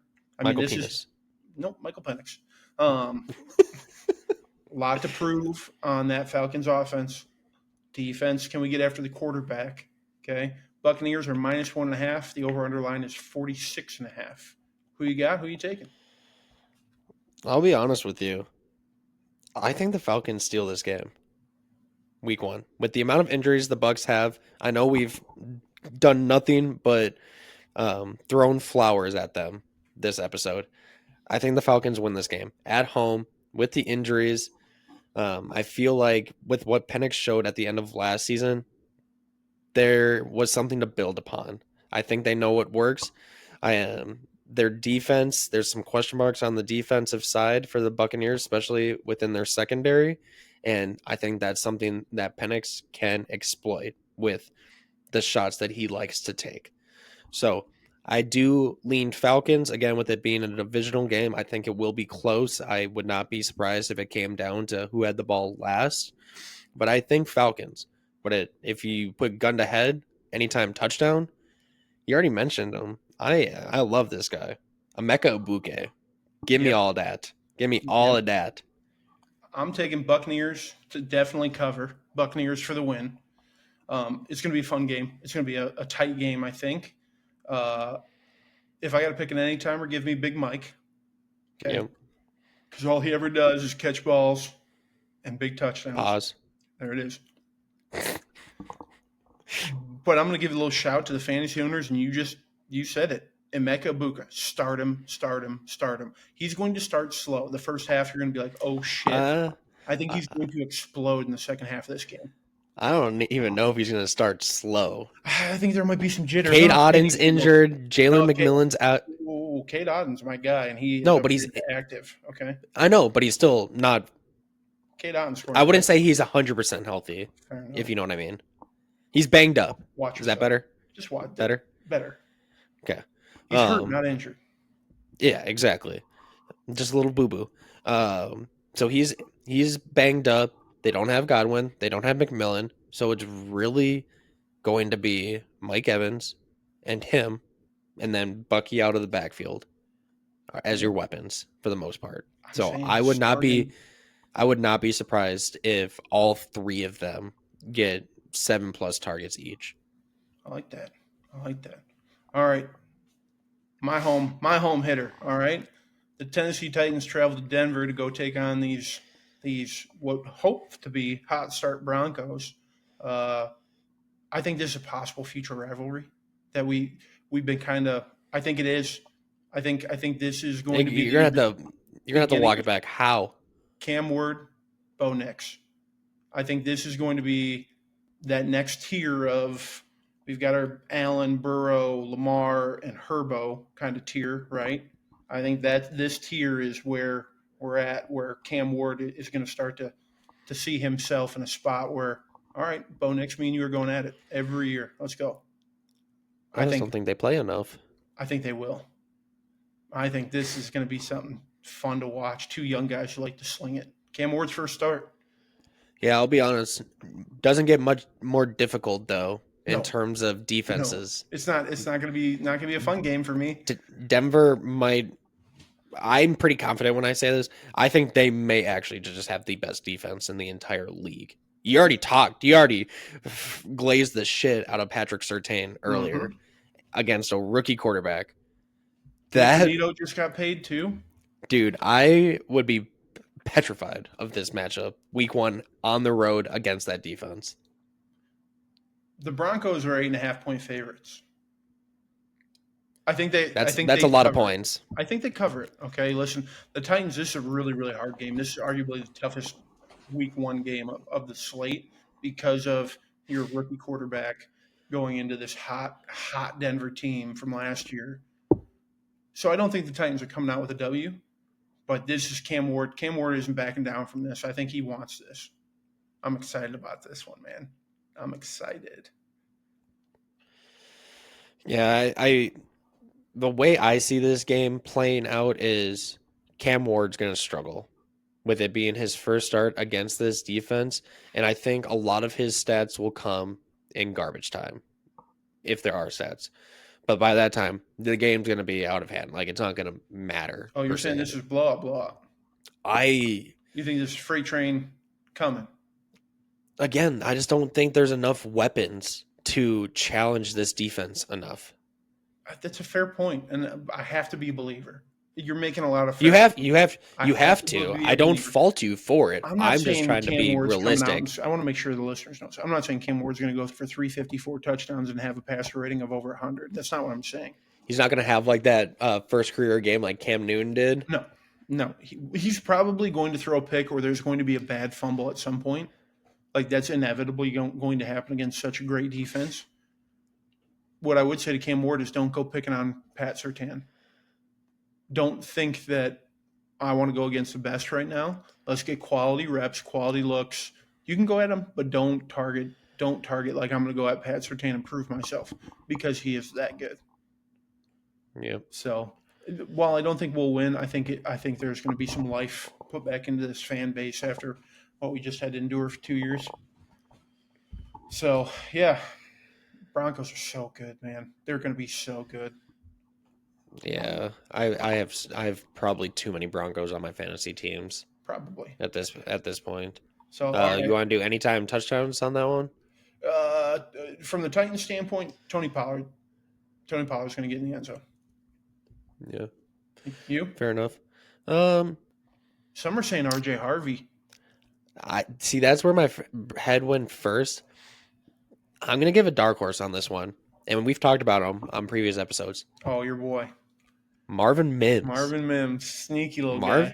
Marvin Mims. He's going to continue building on how he ended last season. He's going to score one. I will say to that, do not underestimate the Titans' defense. At times, during stretches, they were one of the best defenses in the NFL last year. At times, they were. Okay. So when we're healthy, I like it, though. Good old Mims. All right, last one. Who you taking, who you got, right? Or who you like, sorry. Sunday Night Football, the big one. Lamar versus Josh. Ravens are going up to Buffalo. MVP versus MVP. Ravens favorited 1.5. And this is the highest over-under of the weekend at 50.5. I'm salivating. Is that in the new stadium? No, next season. Done for next year. I just want to make sure. Can you imagine? Dude, I'm salivating. This game. But I think the stat that you need to bring up before we get too deep into this, Lamar owns Allen in the regular season, 3-1. Mm-hmm. But when it matters most, Josh Allen is 2-0 in the playoffs. Mm-hmm. Just want that as a little note before we get into this. Here's what I hope for this game, okay? And I've said it previously, not on this podcast, but I'm going to say it right here. Primetime NFL football stinks. Stinks. Flat out stinks, okay? How many Thursday night and Monday night snooze fests have we gotten in the last 5 years? Feels like a billion. Sunday night football has been typically and historically better, okay? The NFL knew what they were doing, putting this game as the first Sunday night football game. They understand what it means. I'm wet. Pause. Give me Josh Allen. Give me the Bills in a tight one. I don't know if it's going to be that high scoring, if we're being honest, but give me him in a duel. Him and Lamar. I can't wait. Man, it's hard picking against Buffalo at home. They are home warriors. But this Baltimore team, and I know I already said Buffalo is winning the championship, but I think there might be kinks early in the season for Buffalo. Just trying to figuring out their weapons and things like that. Got some new faces on defense. I feel like it could be a little bit slower of a start. So with that being said, I am going with the Baltimore Ravens. I feel like they are going to be able to. At one and a half. Yeah. Okay. Easily. I didn't know if you were going to take them maybe even higher. Maybe tease that thing a little bit. Yeah, I hate when lines are like 1.5. I think they need to be at least 3, to make sense. I probably would tease this up to 5.5. Shoot. Win by a touchdown. Yeah. That would probably be the highest I would go. I was leaning like 3.5, but all right. Yeah, but I still have the Bills at the end, but just not this week. Can I give you 2 wide receiver anytimers? You're going to hate them. Oh, I hope it's not the guy. Yep. No, don't say him. D-Hop. DeAndre Hopkins is scoring a touchdown in this game. I forgot he was even on that team. D-Hop is scoring a touchdown in this game. God, if we talk about new faces and new places, he would have been perfect for it because he was going to pop up this weekend on Sunday night, and I was going to be like, holy fuck, DeAndre Hopkins is on the Ravens? Yeah, D-Hop scoring a touchdown. But so is Khalil Shakir. Oh, love it. Give me that. We talked about him. I had 2 drafts after we talked about him last week. I picked him up in both drafts. Give me all of it. He is dealing with a little bit of leg injury. He's going to be fine. I can't wait. You know who is not going to score a touchdown? James Cook. I am staking my claim. He will score 5 touchdowns or less this season. That's clip that. Dude, he clip it. Scored 16 rushing, and then he had 2 receiving, 18 total touchdowns. Dude, he's not. I don't think he's coming close to that, but to say he's less than 5 total is insane. Dude, I think his previous career high was like 5. Yeah, he's taking a step. It's double digits or bust. If he goes any less, they're in big trouble. I don't think he's coming close to double digits. Double digits, baby. No, sir. No. Bad boy. Get that. James Cook. Folks, we're going to try and get him. Dude, his previous 2 seasons, he had 3 touchdowns and 6 touchdowns. And then progression. We love to see progression. No. Josh Allen, anytime touchdown, though. I do like that. Yeah, it feels like a foregone conclusion. So, last game of the entire slate. I figured we were going to spend a little time on it because your Purple People Eaters are traveling to the Chicago Bears on Monday Night Football, playing off the lake. The wind's blowing. You're in Soldier Stadium. The lights are on. I'm petrified. J.J. McCarthy versus Caleb Williams. Here's the bet. Here's the betting. Okay. The Vikings are favored in this game. And I think that has to do a lot with a rookie head coach. So the Vikings are minus 122. Bears are plus 102. The over-under is at 43.5. Vikings are 1.5 point favorites. Huge questions for both teams. We've got a rookie head coach who is supposed to be a guru with the second coming of Christ, if you ask people in Chicago, playing at quarterback. On the other side, you got a kid who got hurt, who's supposed to be all world, won a national championship, don't forget that, but is unproven. What's going to happen in this game? God, I wish I could tell you. I'm really scared. Like I said earlier in this episode, Minnesota is notorious for not playing well in Chicago. Never have, most likely never will. And that it doesn't matter how good the Bears are. Even when they are bad, we struggle playing in Chicago. But like I said, I feel like I'd rather JJ McCarthy have his first career start against Chicago in Chicago compared to Cam Ward in Denver, but I still don't love it in the slightest. Plus, Ben Johnson has kind of just owned Brian Flores in the last like 4 matchups that we've played when he was on the line still. So that also gives me pause because we are one of the best defenses in the league when it's not a Ben Johnson led offense, and one of a very pedestrian, middle of the road defense when we do go against Ben Johnson. So, with that being said, I think I'm just gonna have to get used to that this season. Chicago Bears, I think, win this game, and I would go as far as saying they probably win by more than a field goal as well. Wow. How'd that feel? Like vinegar? It didn't feel good, but it also sets me up to, like, if we do end up winning, be like surprised, like kind of stole a game right there. Wasn't expecting to win that one. That's nice. Under expect so they can overachieve, right? Exactly. Set the bar so low. All you have to do is step over. I'm glad that you are being realistic in this moment and bringing all those things to light because that's everything I had written down. Ben Johnson,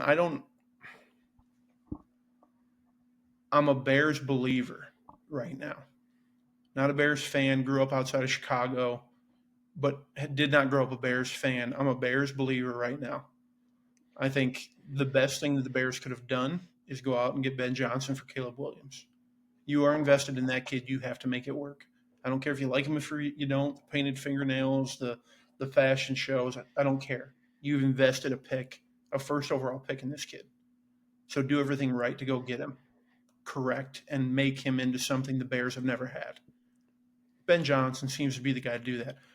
Ben Johnson could easily just be one of those guys, though, that makes a better coordinator. He's an elite coordinator and he's a mediocre head coach. I don't think that's the case, but it does happen. So that being said, give me the Bears money line. Give me them covering. Give me the Bears everything. I don't think it's a blowout by any means. Give me 28-14. I don't think that's crazy. I think JJ's going to struggle against that defensive look. It's his first time, for real. So I get it. I think the Vikings are going to be in a bad spot. Okay, I just think the Bears are going to outduel them this early. Caleb's way further along in this development. I think the thing that I'm hoping from this game personally is JJ just makes some plays where it gives you hope for the rest of the season.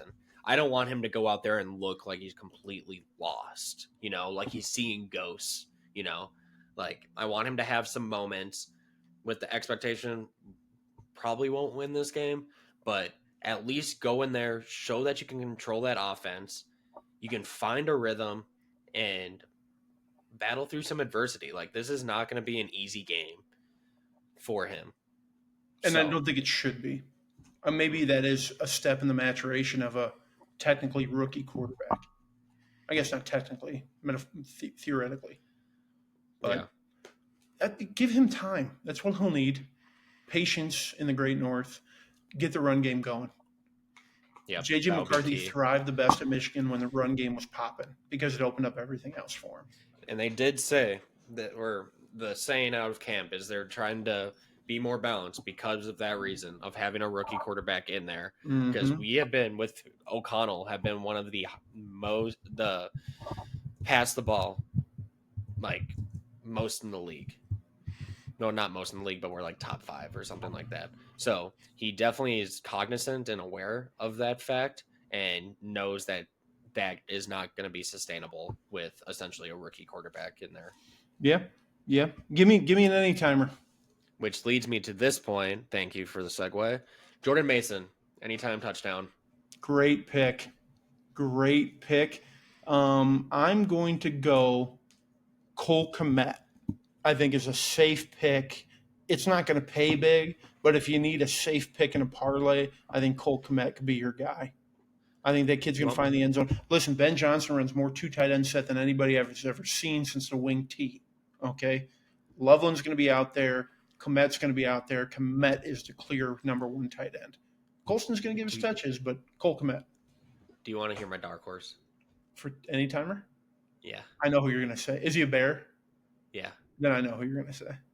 Luther Burden. Oh, no. I thought you were going with the rookie running back, Managa.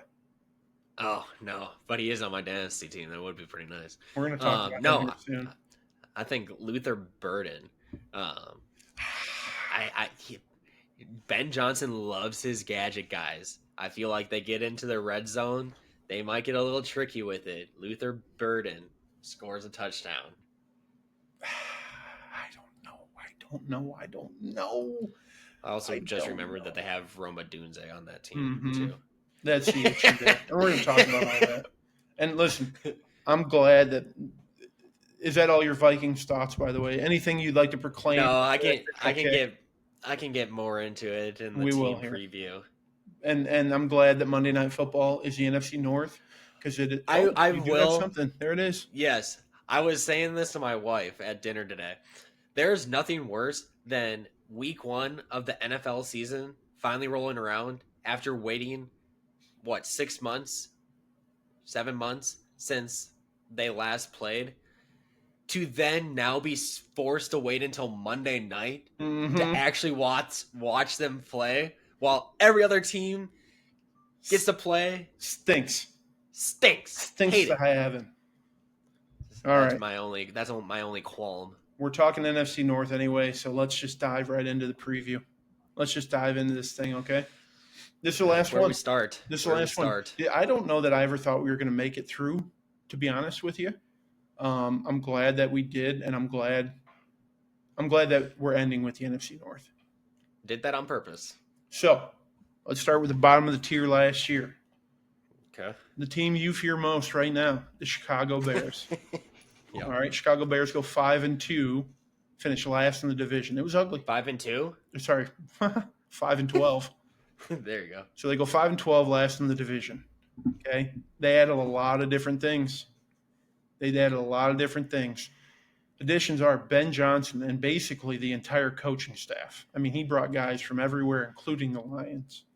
They went out and got Joe Thuney, guard. They went out and got Drew Dahlman, center. They went out and got Grady Jarrett. They got Jonah Jackson, who's another O-lineman. They got a wide receiver whose name I don't know how to pronounce. Zacchaeus? I believe that's how you say it. Pretty close. Olamide Zacchaeus? Yep. Well, I hope I did him some good there. Okay? So they went out and they made a lot of moves. They didn't lose a lot. Their only big losses were Trevor Siemian and Miles Boykin. I don't know about you, but I don't consider those real big losses. I didn't even know Trevor Siemian was in the league, and I couldn't tell you who Miles Boykin is. No, Miles Boykin, former Carolina Panther now. Come on. In the draft, okay, they addressed a lot of needs. They went and got some dudes, but not all of them made the roster. So first round, they got Colston Loveland, tight end out of Michigan. They got your boy Luther Burden, wide receiver out of Missouri. They got Ozzie Chapilo, who is kind of a gadget O-lineman out of Boston College. And then their last pick in the 7th round, a kid who is going to be in the number 2 slot tomorrow night at running back, Monday night. Kyle, I think it's Managa out of Rutgers, who is basically just a shorter version of Isaiah Pacheco. You know who I think, especially if we're talking like Ben Johnson offenses, I feel like he fits perfectly into a David Montgomery role. I think that kid's going to be something special in that offense. He's not going to be a number one, but he's going to get his touches. He's going to make some plays. Yeah. So he's gonna make you feel it too. I hope so. He's a big time running back, baby. Mm-hmm. So there's concerns on this team, though, right? A lot of concerns. Are we going to see the same level of production out of Ben Johnson's offense as we did in Detroit last year? Again, is he a good head coach? Is he a great head coach or just an elite coordinator? We don't know yet. Can this team finally put what feels like years of work put into it? Can they put it all together into one cohesive unit and go out there and make plays? So what do you think of these Chicago Bears, Isaiah? So where I'm going to start, I'm just going to say it bluntly. I still don't know if Caleb Williams is a good NFL quarterback. The thing is, like, his stats weren't even that bad from last year. But when you watched it with your eyes, it didn't look good. The dude took 62 sacks, which was more than double digits to the next person, which was C.J. Stroud at like 52, I think it was. And quite a few were his fault. Yes. And I know that they revamped their offensive line. Great. But a lot of it's going to come down to decision making. And I'm not saying he turned the ball over a lot last season, but taking a sack is almost just as bad as a turnover in some cases, especially with the way he was going about it, where he just kept falling further and further backwards trying to make something happen, you know? So instead of being a 4-yard loss, now we're talking a 8 to 12-yard loss, and now you're really behind the sticks, right? So that's my first thing, right? But to your question about whether or not Ben Johnson is more of a coordinator, a good coordinator, but not a good NFL coach, I think he's going to be a good NFL coach. I feel like that offense, like you saw what he was able to make of Jared Goff, who everybody had written off. I don't even think anybody thought he was going to last more than a season there in Detroit. And he made that into one of the best offense in the entire league, just with how creative he's able to make it. And with the amount of weapons, I don't even think Caleb Williams has to play out of his mind. Nope. I'm not saying game manager by any means, but if he goes out there and doesn't try and force it, tries and just makes the simple plays, more or less, they have the playmakers to do the rest. Yeah, I couldn't agree more, to be honest with you. Like, there are questions around if Caleb's the guy. I think, like I just said, he is. He has to be. Ben Johnson is going to get him right. I think the sacks and the decision-making and the issues that were there last year are 100% reflective of what was going on in that offensive coordinator's office and the quarterback's coach and the head coach. Like, it was a mess. It was. They put him in spots because they thought, oh, he can do it all. Whereas I think Ben is going to take much more of a safer approach and say, hey, we're only going to let you make throws that we know you can make right now. The training wheels are going to come off at some point. Let's just make good decisions. Let's gain yardage. Let's go out and score touchdowns. Now, are they going to have him open it up at times? Yeah, absolutely. Why wouldn't you? Rome Odunze, DJ Moore, Luther Burden, Cole Kmet, Loveland.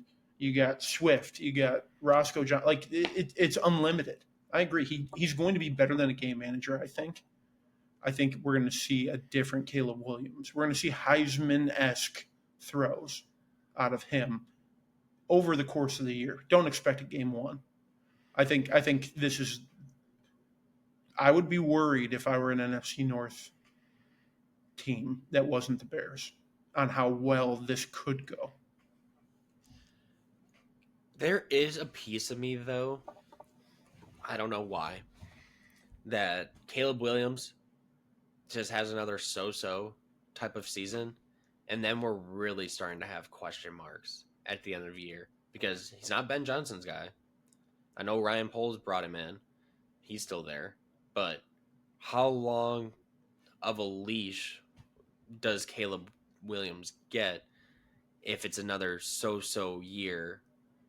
Like, to be honest, I think pretty long.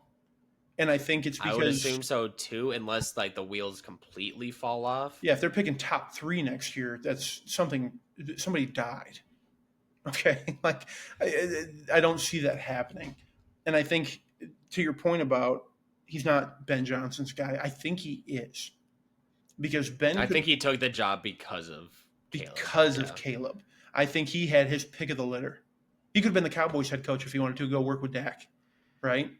But he, I think, intentionally picked Caleb, saying, "This is my guy," because there's no doubt that Ben Johnson had met with and gone through workouts with Caleb Williams in the draft process. They definitely talked to him. They had to have. Yeah, and we know what Caleb looked like last time he had an offensive-minded head coach in Lincoln Riley. He won a Heisman Trophy. Like, the talent's there. I just don't think he was set up for success last year with the type of offense that they tried to run. And I feel like that's where Ben Johnson shines because he knows his personnel and he knows what will work and he knows how to get people open or just make easy reads for his young quarterback. And I think that's going to be very beneficial for his development this year. Yep. So there is a piece of me that does think there's a potential, but more likely is the fact that Caleb Williams just becomes a very, very good quarterback, unfortunately. I get that. So where do you see them finishing in the grand scheme of things next season? Dude, see, I was thinking about this. It's going to be a jumbled mess. Like, I wouldn't be surprised if this division finished in any order, you know? Mm-hmm. You're not going to like my order, I'm going to tell you right now. But like, the only thing I think I can say with confidence is I don't think Detroit will bottom out and finish last in the division. But anything outside of that, I would not be surprised. And this is, I think, the toughest division we've done, in my opinion. I sat down and really looked at it, and I struggled to put them in an order that I thought, like, yeah, that's going to happen. Because I just don't know. Yeah. My first instinct is to go 7-10. All right. I feel like it's not this year, but you can see that progress is being made. And then it'll be more so like next year where you really see them take the lead the second. Because it was the same thing in Detroit. It took kind of that first year, like you could see things improved. It started slow as hell though. And then they just exploded after that.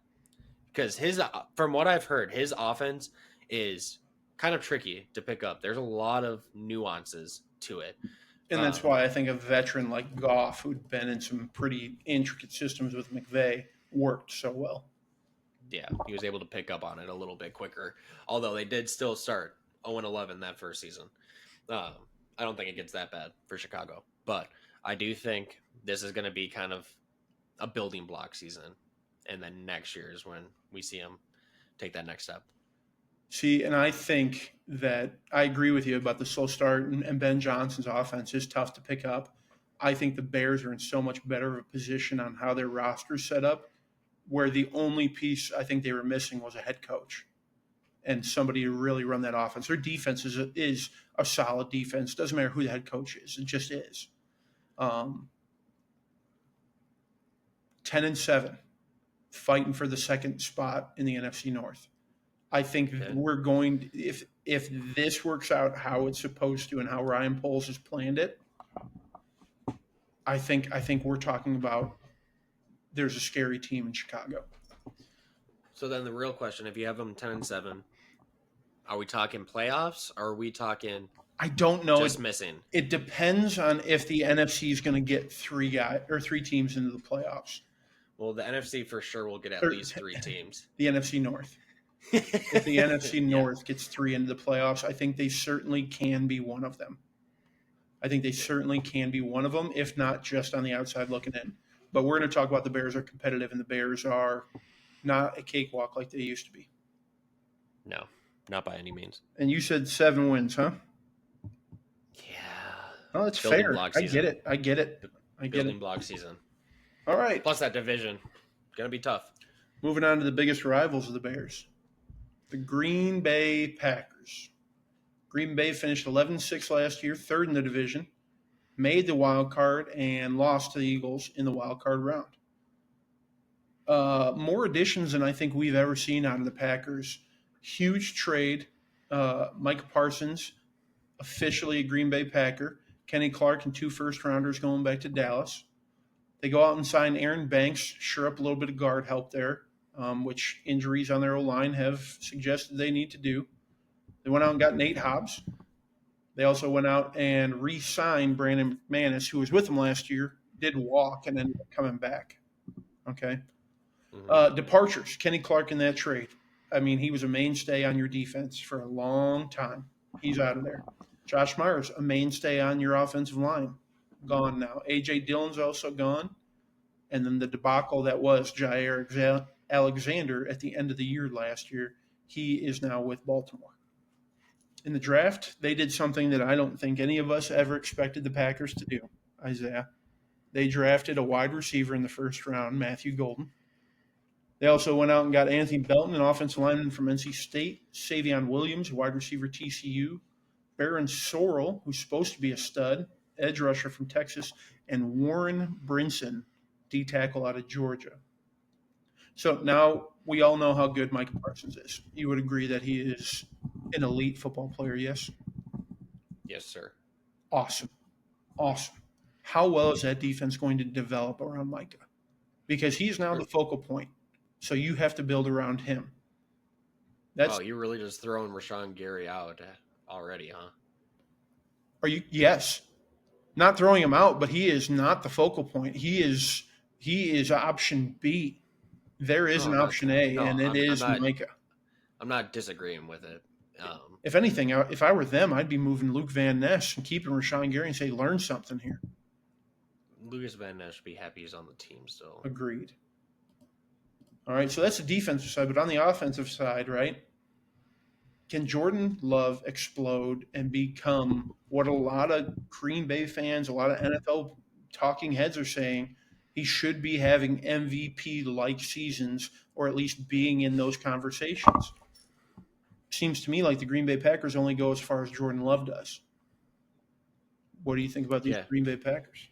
Which is a scary thought for Packers fans because while, yes, he has shown signs of being a upper echelon quarterback, there's also been times where you're just like, what the fuck? You know? Mm-hmm. Why are we paying this dude $55 million a year? Which I still am baffled how he got that contract after one season. A lot of promise. But to me, personally, this team feels very top-heavy, in my opinion. Like, I just don't know if they have the depth to be considered one of the upper echelon teams. Don't get me wrong, they will be a good team. I think they make the playoffs. I think people are very quick. Like how they jumped to, I think, sixth best odds or something to win the Super Bowl after that Parsons trade. And now people have them jumping into the top 5 power rankings and things like that. Like, hold up. Let's take a step back here for a second. Like, it seems like there's a lot of recency bias going into this. Plus, now you already have these question marks now with Parsons and this weird, like, back injury that popped up after he got traded to Green Bay, which seems sus as could be. Which you have to assume that they knew about that before the trade. There's no way that got snuck past them. No, I doubt it. But it just makes you question, like, what's going on here? Like, I thought he was faking being injured all summer because he was trying to get a new contract. Turns out it was real. Exactly. So yeah, that's where my question marks are. I just don't know if the depth pieces are there to be a true contender. But they do have some nice young players. The one dude I do want to shout out that I think has a potential to really take a step forward this year. Edgerrin Cooper, linebacker. He was nice last year. yeah. He was nice. For those who were not following closely last year, he ended up he only played 42% of snaps last season, but he still had 78 tackles, 4 sacks, had a couple of forced turnovers. But I think you pair him with Parsons and Gary, I think you unlock something there. I think he could really take that next step, that next leap. I think so too. I agree with you on that one. I'm different on these guys. I think I'm buying. Okay. I said before last season in the Jordan Love injury that he was a dark horse for my MVP. I believed in him. I still believe in him. I need LaFleur to control it a little more. LaFleur, I have questions about at times. I have no doubt that he's a great coach. He makes some weird decisions in games sometimes in terms of clock management, in terms of who we're trying to go to. I think they address some of that because before it was kind of like we've got this smattering of wide receivers. They're all decent at something, but none of them are great at anything yet. Mm-hmm. So who do we get the ball to? Well, you've addressed that issue. You went out and got Matthew Golden. You're saying he is probably the number one when they take the field this weekend. If Jaden's not ready to go, Jaden should be the number one. So I think a lot of those questions are going to be answered. I like their defense, dude. I don't love their secondary. Don't get me wrong. I think they've got some work to do, and I think they're going to be a trade candidate at the deadline for a corner. But they made moves. Go and get Nate Hobbs should not be undervalued. Xavier McKinney 2 years ago, what a pickup, right? And then you got Quay Walker and Cooper over the middle. Well, let's add Micah to that. So, dude, they're going to be tough to run against. I'll tell you that much. They've got to do. Micah does not play run defense. They're going to be tough. He completely shuts down an edge. You can't. You're not running to him, brother. He is one of the worst run defenders in the entire league. He makes his money pass rush, rushing the passer. I'm aware. You're going to be hard pressed to run at him. One-on-one. I love running at him. Well, we'll see. Let's see if the Vikings can figure that out, huh? Let's see if the Bears can figure that out. I'm not saying that that's not a correct statistic. I think that teams are going to be worried about running at him. They haven't been thus far in his career. Hasn't played in the NFC North. We both know it's a different brand of football up there. Up there. So I like them. I'm going to give you my prediction. You're going to fucking hate it. 13-4. I'm buying in that Love is good. Love is going to be the guy. The Packers have done it again. 13-4, winning the division. Okay. 11-6. Second in the division. All right.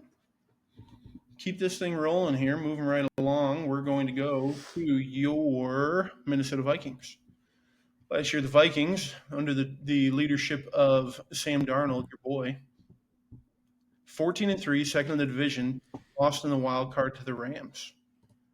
So they had. I wouldn't say lost. Got slaughtered.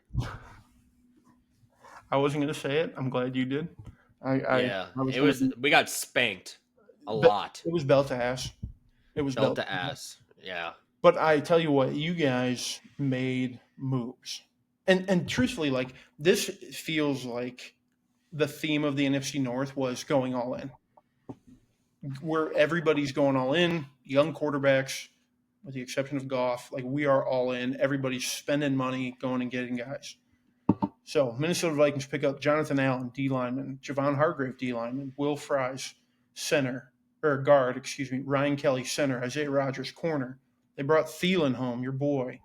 They went out and got Carson Wentz, and I think you and I can agree one of the better trades of the offseason was going and getting Jordan Mason to play running back for you. Right? Mm-hmm. Departures. You lost your entire quarterback room except for JJ. Sam Darnold, Nick Mullins, they're both gone. Cam Robinson, he's gone. Cam Bynum's gone. Mekhi Blackman, you just traded away to the Colts. and Cam Akers, which who cares about Cam Akers anymore? The draft, you guys went out and got Donovan Jackson, a guard, Tay Felton, a wide receiver, Tyrion Ingrams-Dawkins, a D lineman out of Georgia, and Kobe King, the huge prospect middle linebacker. Can't go wrong with a middle linebacker from Penn State, though. There is one question surrounding this entire team. You know what it is. Yep. Is J.J. McCarthy the guy? That's the question, and I really hope we can get an answer to it by the end of the season. Because the last thing that I want is to have this play out longer than it should. You know, like you're kind of just always banking on the potential or hoping for the potential, and then he's just going to figure it out one day. You know, I don't want to be stuck in no man's land for longer than I have to. And I have to say, with the offense that we have set up around JJ, we should know by the end of this season whether or not he is an NFL starting quarterback or not. Because if you can't succeed with the highest paid offensive line, Justin Jefferson, Jordan Addison once he's back from suspension, Adam Thielen, TJ Hawkinson,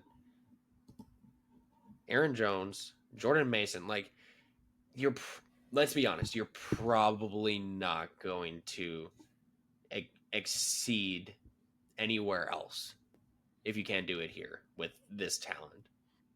So I don't need him to come out and be Patrick Mahomes from the start, but I also want to have those moments where it's like, okay, there's something here. I know there's something there, but there's going to be a learning curve. It's essentially going to be his first time playing a legitimate football game that truly counted in 2 years. 2 years. Which, for anybody, especially your quarterback, there's a lot of rust when you're not seeing live game action. Like, that first hit is going to be a wake-up call for him. Yeah. But I am tentatively optimistic. Not for this season. This season, I don't really know what could happen. We've paid the players around him to make it seem like we're trying to compete this season. But at the same time, I wouldn't be surprised if you just have those growing pains with a young quarterback. But at the same time, Kevin O'Connell has made Nick Mullins look serviceable. He's made Josh Dobbs look serviceable, you know?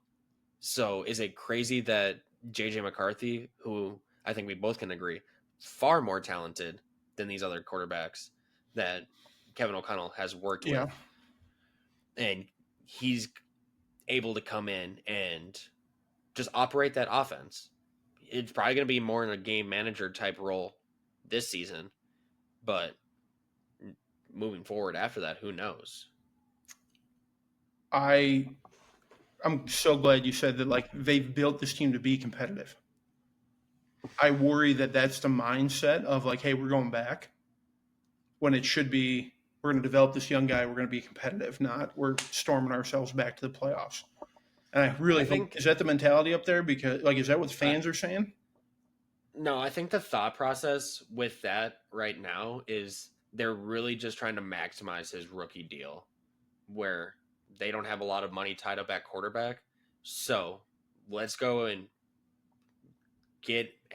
pick up people at other key positions that can contribute right away.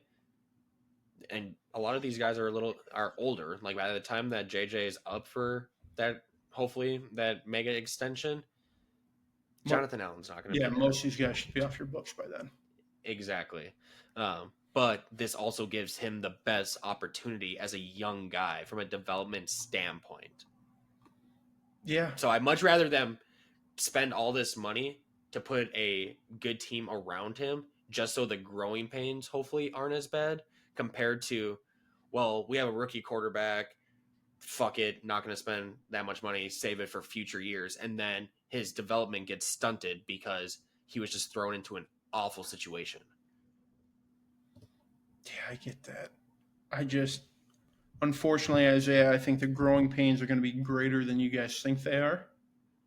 and I don't mean this in a disrespectful way because I think you're going to have a down year, but then a bounce back after. I think it's 7-10, last in the division. Just growing pains. It's not going to cost anybody their job.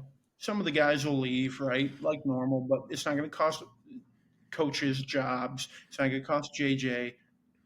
Take your time, let him develop. That's my biggest advice for Vikings fans. Just let him work on it. But 7-10 feels really fair.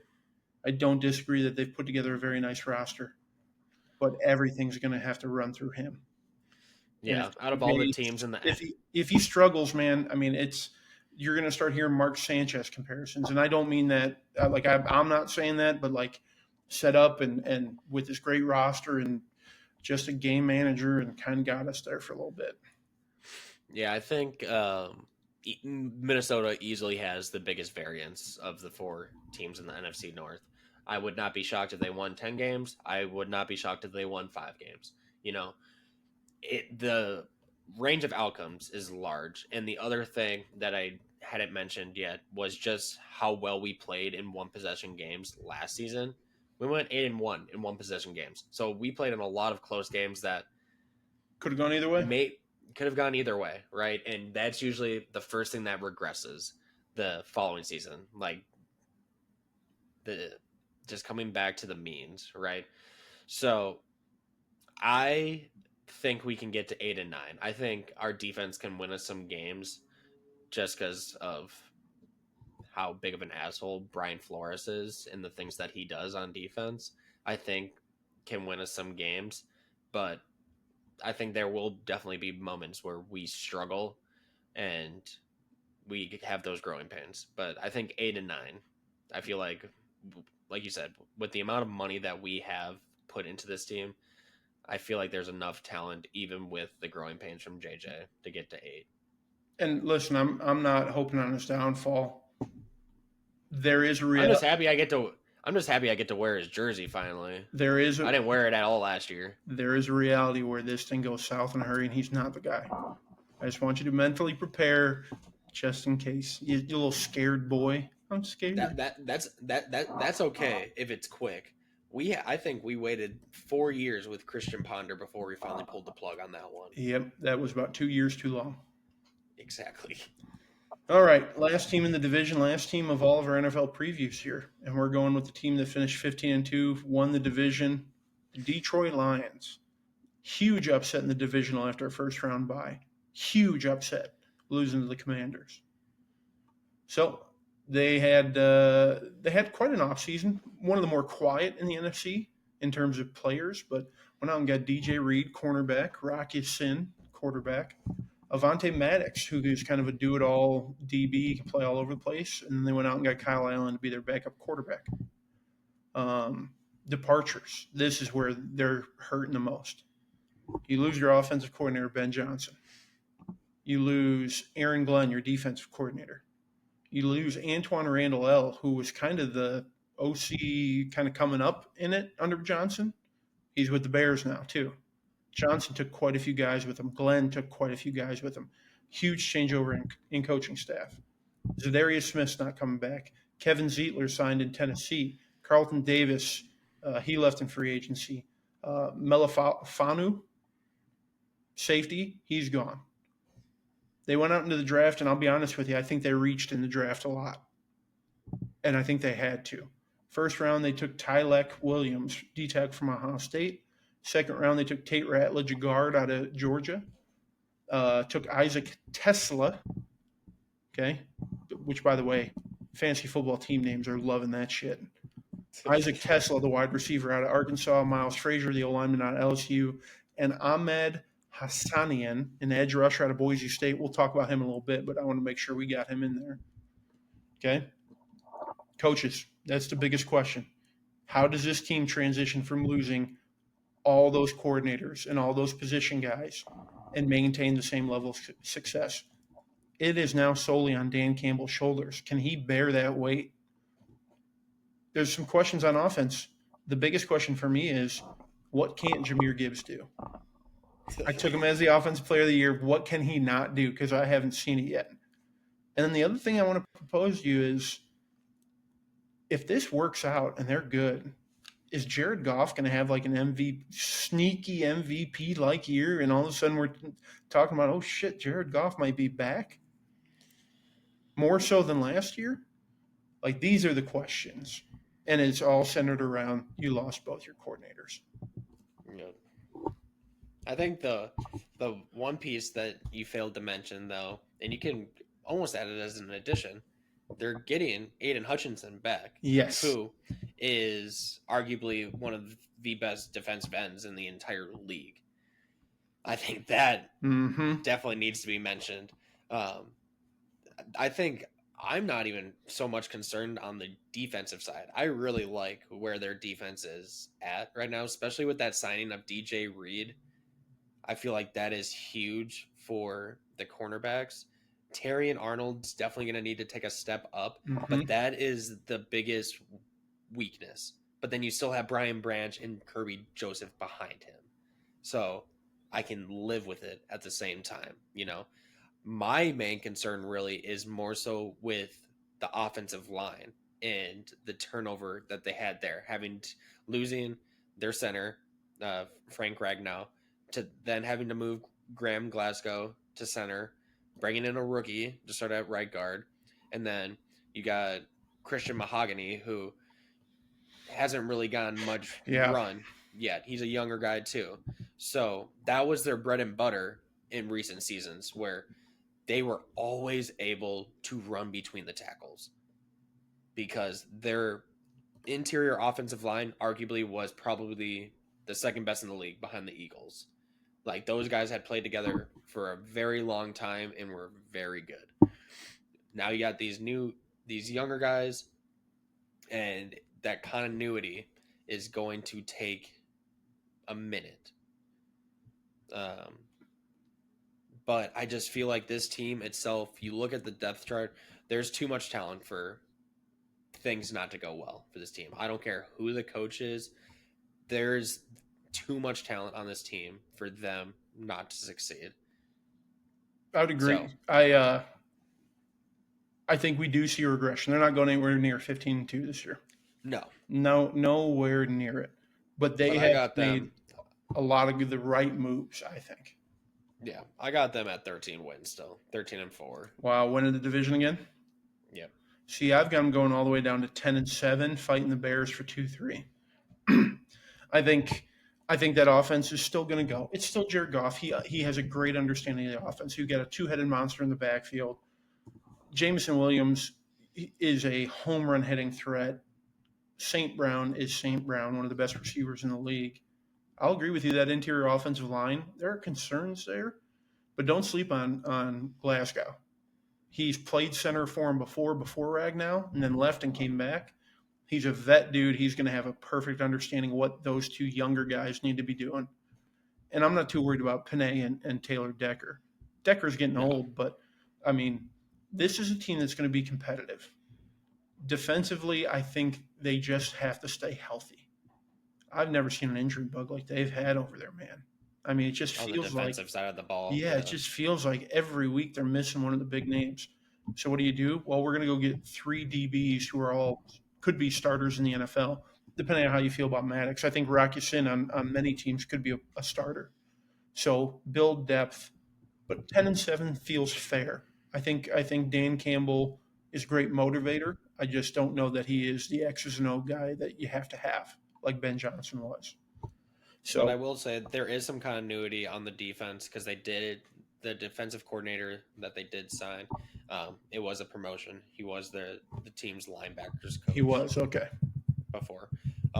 So I think we're going to see less of a regression from the defense, especially with having Aiden Hutchinson back. Obviously, he's going to help. So I don't think there's going to be as much of a drop off, but I don't expect their offense to be one of the best in the league. I think they'll still be top 10, but they'll be closer to 10 than they are to 1. They are going to lean on Jahmyr Gibbs to do a lot for him. And I tell you what, David's happy about that because he's like, shit, all I got to do is come and score touchdowns. Cool. Right? There's a name, though, before we wrap this up. This Ahmed Hassanian kid, okay? Boise State DN, 6'3", 270. I really liked him at Boise State. 9.5 sacks last year, 18 TFLs. Gets drafted, blows out, I think it's a shoulder or tricep. Down for the count, right?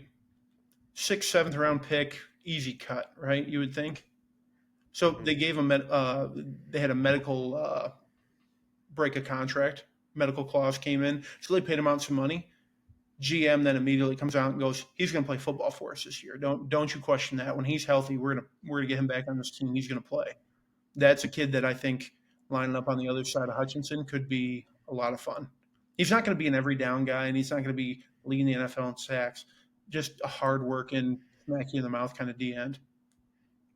He's also the first player of Middle Eastern descent too to get drafted to the NFL, if I'm not mistaken, right? Yeah, very well could be. Very well could be. I felt like I read that. Probably not the first. Of Middle Eastern, yeah, probably. I could be wrong, but the kid can play. So get healthy, get on the field. I'll be excited to watch him, see what he can do. Yep. Yeah, Definitely agree with you there. That's the NFC North. That's all of them, Isaiah. We made it through. That's where we're at. Hey, you got any shout-outs this week? I don't. I'm ready to watch this Cowboys and Eagles game. Yep. I got one shout-out, but it's a bad shout-out. It's a negative shout-out. Rest in peace to NFL Red Zone. That needed to be said. No. I think this proves the NFL proves to us and to themselves time and time again that it has never been and never will be about the fan. It is all about the money. That's all that ever mattered. So, RIP to 7 hours of commercial-free football. I think the biggest bullshit of that all was the fact that they then got Pat McAfee out there being like, I was going to leave Pat alone, but I'm glad you brought it up. I don't think this is going to make too many people upset. Bitch, what? It's going to make everybody upset. It's already made everybody upset. That was what everybody loved. The fact that it was nonstop football for 7 hours. Scott Hansen holding his piss in for 7 hours. I hope he still holds his piss. I still hope he doesn't take breaks. For the love of the game. Contact. For the love of the game.